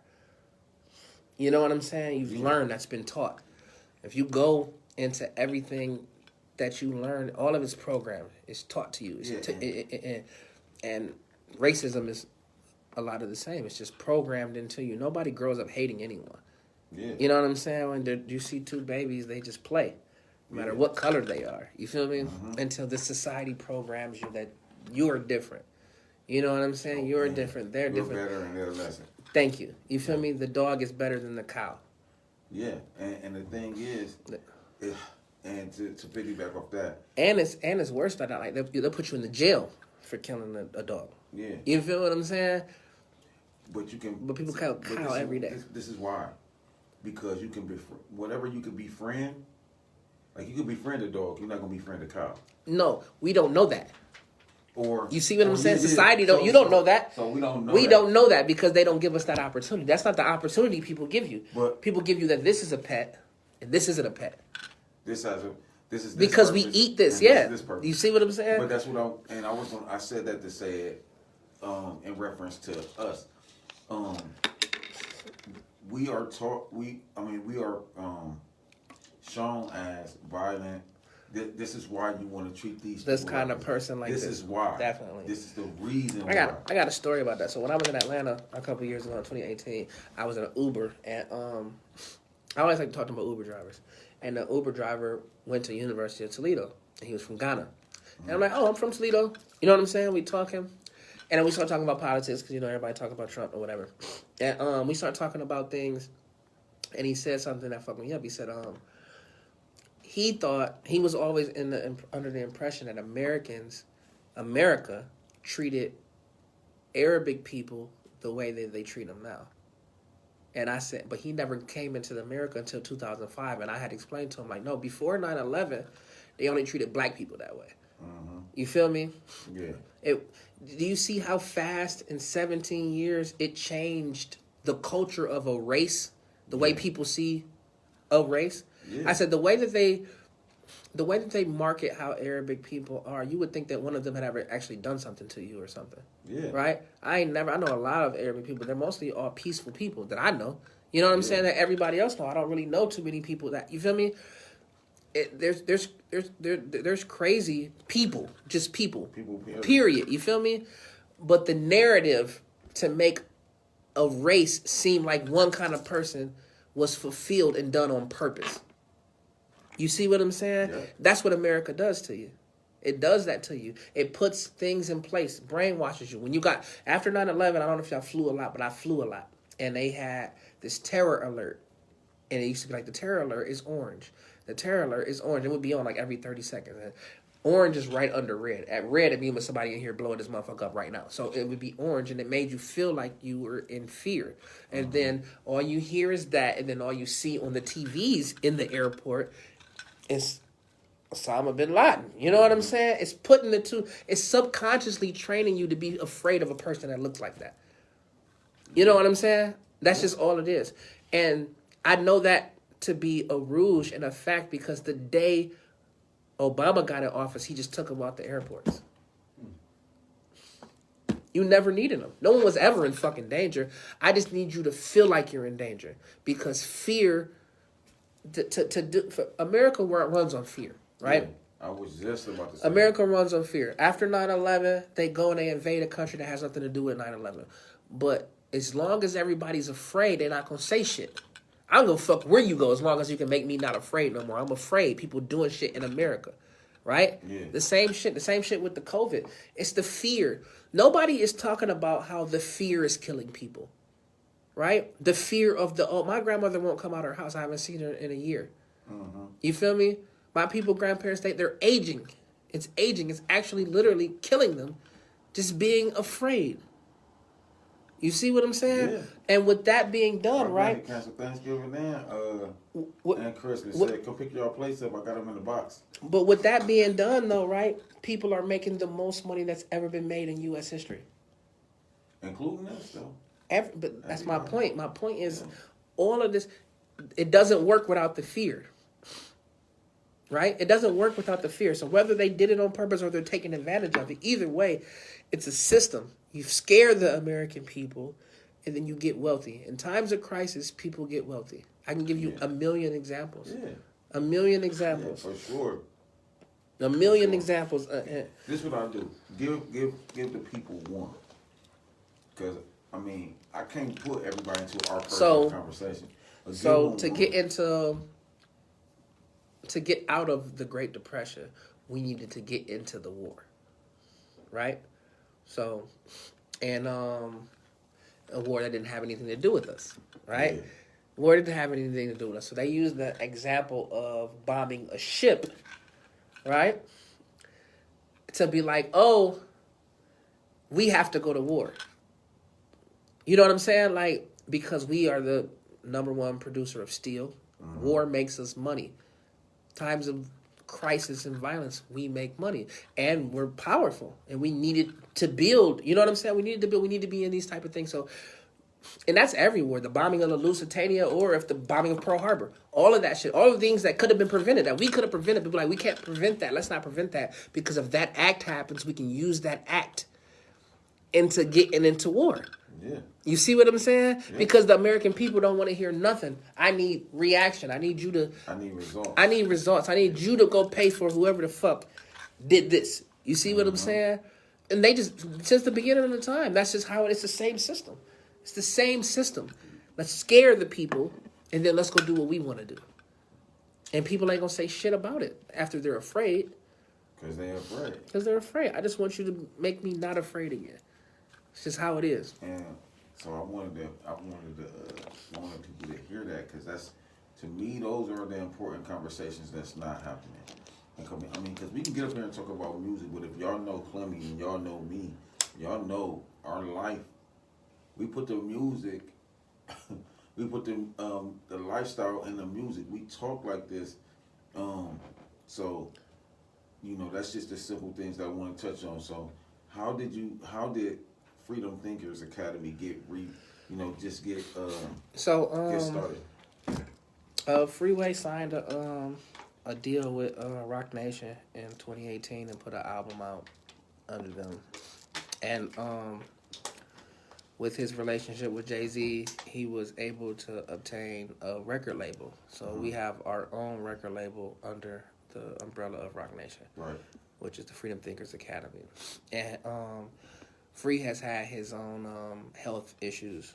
Right. You know what I'm saying? He went to kidney failure in 2015, and he received kidney in 2019, February 2019. So it'd be 2 years. So once he went into kidney failure, he started getting into more of positively being proactive about your health. Yeah. Teaching people that, like, where we come from. Because people, where we come from, they don't go to the doctor enough. They don't think that, you know what I'm saying, certain things are triggers. Like, most people don't go until it's too late to go. Like him. You know what I'm saying? Yeah. Until it's too late to you, to a part where now your body is failing you. You feel me? So, and your food change your mood. Definitely. Food change. Everything you put in your body, man, is going to be indicative to who you are. You know what I'm saying? It's going to reflect and shine who you are. So, it's it's really the basis of how we're running everything. Even though, like, everything, the lifestyle, the healthy lifestyle, smiling every day. You know what I'm saying? Smiling every day, getting up every day, wanting to smile every day. You know what I'm saying? And also, you know, we're good artists. We're great artists. You know what I'm saying? So we have a roster full of great artists. You know what I'm saying? And so speak on those.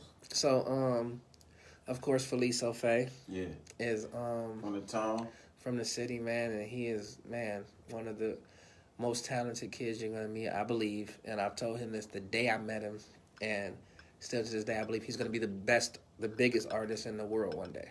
You know what I'm saying? He's so talented. I can see that. It's easy. And always one of my favorite spitters.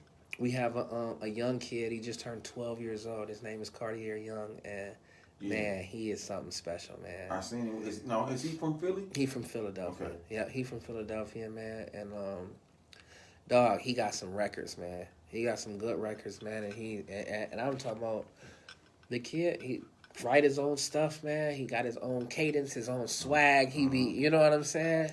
He in his bag. So we got him, and then we got a kid by the name of Jay Huff, man. And he up there with Felice, man. He crazy with he crazy with it. His songs are gonna be something else, man. So we feel good about it, man, and myself included in Freeway. So that's our roster for right now. Oh, and the CMB cats here. You know what I'm saying? Craig, he came out and free like him and he put him down. So shout out to CMB. You know what I'm saying? We all just gonna get. We got a March Madness coming, man. So every day in March we gonna drop a song and a video to it for every day from somebody from the academy. For 31 days, you know what I'm saying? Or how many days is March? 30 or 31? It might be 30. I think it's I 30. worked on April, so I don't think it's 30. So, yeah, just straight dropping records, man, and letting people see how we really living, because we really living good. You know what I'm saying? We doing all right, man. We doing all right. So put the camera on. we doing all right, man. Put the camera So, on, and it's not even about the money though. It's about, man, like us actually taking care of ourselves, man, taking care of our mental health. You know what I'm saying? You know, everybody just see what they see. They don't see the things that go on in your everyday life. You know what I'm saying? The things that you have to deal with, the struggles that you have to. Like, it weighs heavy on me that my friend is going through the things that he is going through. You know what I'm saying? It fucks with me daily. You know what I'm saying? Yeah. So, those kind of things is what I mean for, like, people need to be just mindful about how, you know, how things are. And that's something that people have to learn, too. You know what I'm saying? One thing that we're trying to teach you. We have youth development programs in Philadelphia, man, that we're working on right now. That they got a bunch of things going on. The Freedom Thinkers Academy, man, it's really dope. You can go to freedomthinkersacademy.com. They have workshops on there where you can go and schedule a time and do a Zoom meeting with Freeway, and Freeway will help you steps to what you need to do next for your career, type of things you need to do. You can ask them questions, do how like really helping artist development, what they don't have at labels no more. They don't have them no more. You know what I'm saying? Things like that we bring it back. You know what I'm saying? That you can speak to one-on-one and actually go and learn how to start doing merch. That's learn how to start. freedomthinkers.com, everybody. freedomthinkersacademy.com. freedomthinkersacademy.com. Yes. So like all of these things, it's all information based, man. Like the biggest downfall that we have in our community is not enough information. Not you know what I'm saying? We're not privy to the information that we need to become the person that we need to be. And you know what I said? I said this before. I said, man, for those who work, I seen something that was interesting. I said, it looks like at this point the associate and bachelor degree are losing their value. They been losing their value. They're not void. But right, and I said that because one though is because it was too many of us that was getting them too. I just think that. But you know, initially that's where we got our information from. For sure, definitely before you had to go, because like when you go to college and then you get those degrees and then you get out into the real world, you realize that those degrees really don't do you well. Yeah, you feel me? And everything that if you do get a job, everything that you learn at that job, you learn on site anyway. Yeah. You know what I'm saying? Now, I believe that college is an experience that everyone should have because it teaches you a lot, especially about growing up. Yeah. You know what I'm saying? It's an experience you're growing up. And I'm not going nowhere saying that people shouldn't go get their degree. I'm not saying that. I'm saying that people just shouldn't lean on their degrees. Yeah. I mean, it diversifies because people are coming from everywhere. And even when I tell people if they stay in Toledo and they're from Toledo and they go to UT, go live on campus. Yes, because it's a different world. City. It's a different city. It's a whole different city. Different city, right and in the middle of the for sure. city. And that's every college. You know, it's a different city. They keep it separate on purpose. You know, because it's a whole different narrative, whole different culture on there, and you get to learn people who don't think like you think or look like how you look or talk how you talk or find the same things funny that you do. You know what I'm saying? And it's like it gives you culture. It gives you culture. It make you want to go. So that made me want to go to a different place. You know, at UT, it was a bunch of people who came from Cleveland. Yeah. Remember when I was living in Cleveland? That one summer, and I was doing it. I was running Cleveland, doing like the get out the vote stuff. That's when I was coming back and forth when they was in the league. And we was throwing them parties. That made me go to Cleveland because I went to UT. And so when I got an opportunity to get that promotion, I really didn't want to take it initially. So me meeting other people from there gives you a little bit more courage. Yeah, it for sure does. It gives you more insight too because people are afraid of shit that they don't know or don't understand. Yeah. You know what I'm saying? It's just too foreign. You know what I'm saying? Like that'd be my thing. Like when people say, oh man, you just went up and got out there. But it's mostly some people's insecurities not wanting to get up and go out and do things. Because I understand it. Where would I go? What would I do? Where am I going to work? I don't know anybody. Where's my family? All those things are valid excuses, yet they are still excuses. You know what I'm saying? You get out, you do some living, you never know what is in store for you out there, you know, and you just got to take some chances. And what you're saying, the college thing too, I found it the same way with the workforce, you know. With the workforce, I preach unconventional methods of making money. You feel me? Nobody ever gets wealthy working conventionally. You know, not wealthy. You can get rich, you can get you some money in some places, but you're not going to get wealthy working for someone. Yeah. Right? So, when I was in LA, it's this guy that be on Hollywood Boulevard, and he does these clay sculptures. By hand, and you give him a picture of you, and he will make a clay sculpture and frame it and everything of your face and the whole, and it's like amazing. And I had one done with my kids on it, and man, and he does it for quick 30 minutes, and he right in, and it's so dope. It's like the most amazing thing you ever seen. And he charges like, I paid him like $180 to do mine, and think about the money he's making out there every day. Think about when he had to tell people that that's what he was gonna do. Yeah, I'm gonna go. What you said on Venice Beach? On Hollywood Boulevard. I'm gonna go on Hollywood Boulevard and make clay sculptures. You see what I'm saying? And people will laugh at you about that. But what people want noticing, if you said you charge him $180 in 30 minutes, that's $360 an hour. You see what I'm saying? And $360. And people will laugh at you for that idea. People will laugh at you for that idea until you get out and you show them. You feel me? So my point is that you never know what can come about if you, like, especially like I said, where we from, our cultures, people doubt more than anything else. You feel me? People will doubt you for doing things that they don't understand. They just don't understand it. And that's just not even their fault. They just don't. They don't understand it. People really only know what's in their environment. And I get it. I go through it all the time. So when you drop? I don't have any dates where I'm dropping yet, but I got my album coming. I got we doing a Freedom Thinkers Academy album. Okay. That's coming, and we're working on the Violent Giant too. So yeah, I heard an exclusive. But this year, all of those will be out this year. Good, because I'm gonna be on. Something. Let's get it. Before we get out of here, I can't let you leave without giving me some bars. I know you've been rapping the whole time. However, I need exclusive, your favorite 16, 30, 32, 48, something. This is my favorite drink that I like to rap. People probably heard that and put it on the internet before, but it means a lot to me. So, I said, I was talking to my son the other day, telling him we niggas and it ain't no other way. Difference is, we ain't niggas in the way that they portray. When you speak in your reality, believe in what you say. They try to act like us. They giving dap like us.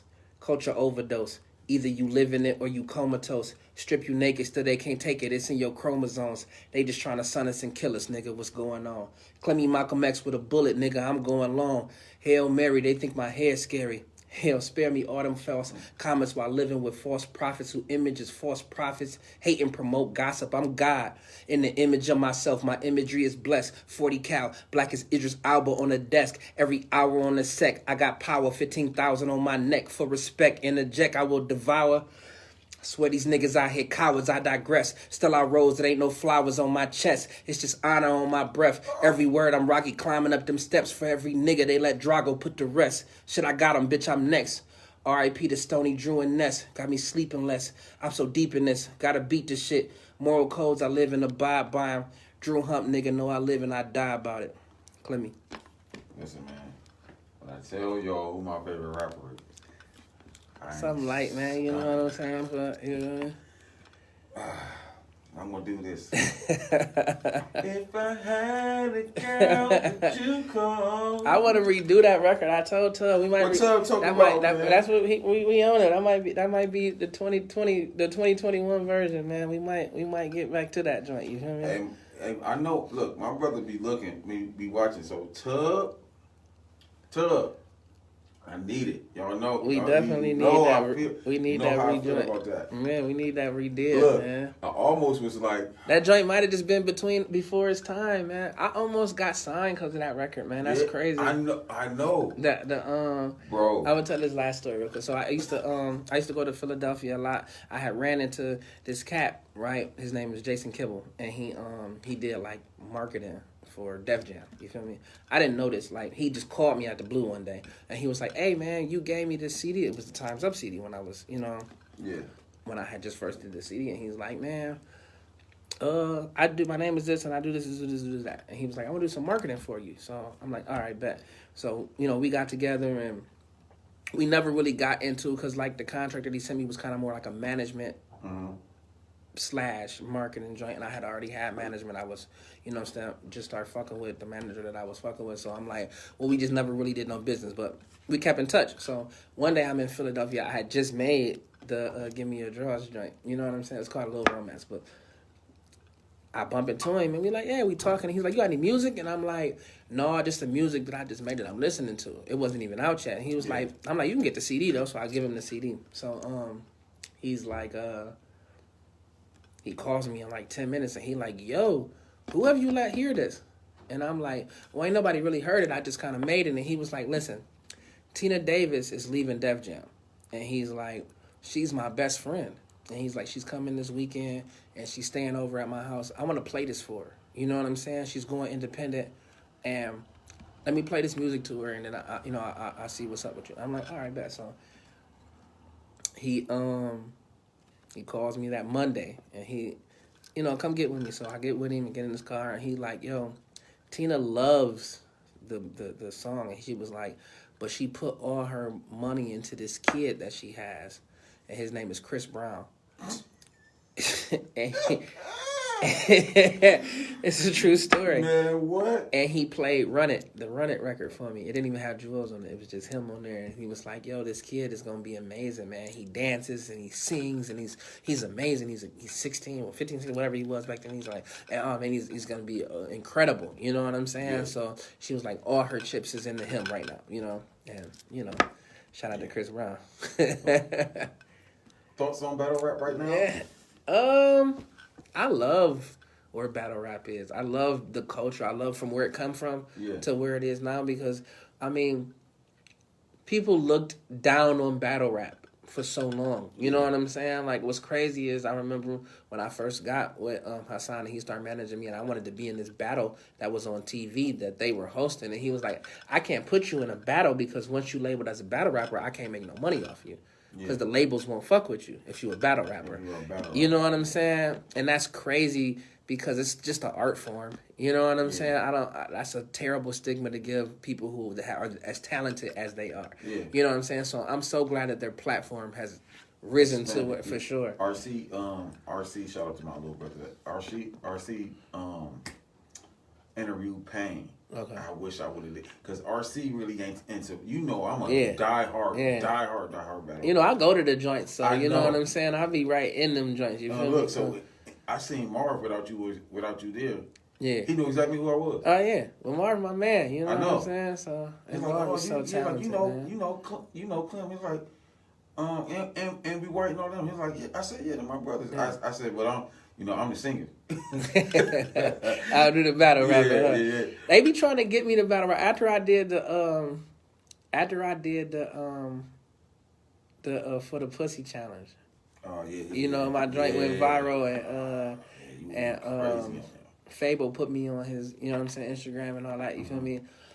Calico hit me and Charlie Clips hit me. They both like, "Yo, you need to come battle rap. Come get you a check." I'm like, "Man, I'm not battle rapping, y'all. Like, I'm not like." Yeah.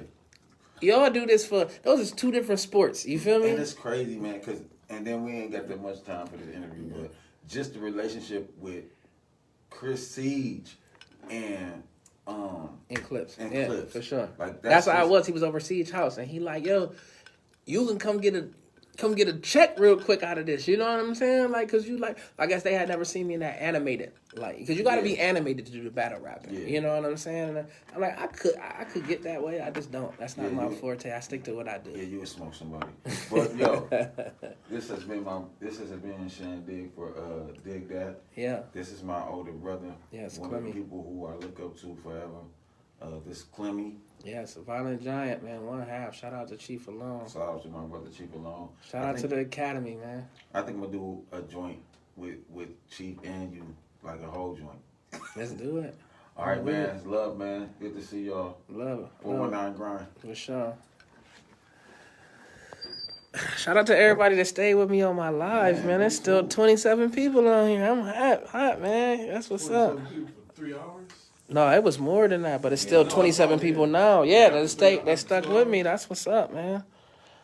That's what's up. I appreciate everybody. I'm gonna keep this up for a little bit. I'm gonna take it down, but I'm gonna keep it up for a little bit so I can read all the comments and shit and react to everybody. I love y'all, man. I'll see y'all in a minute.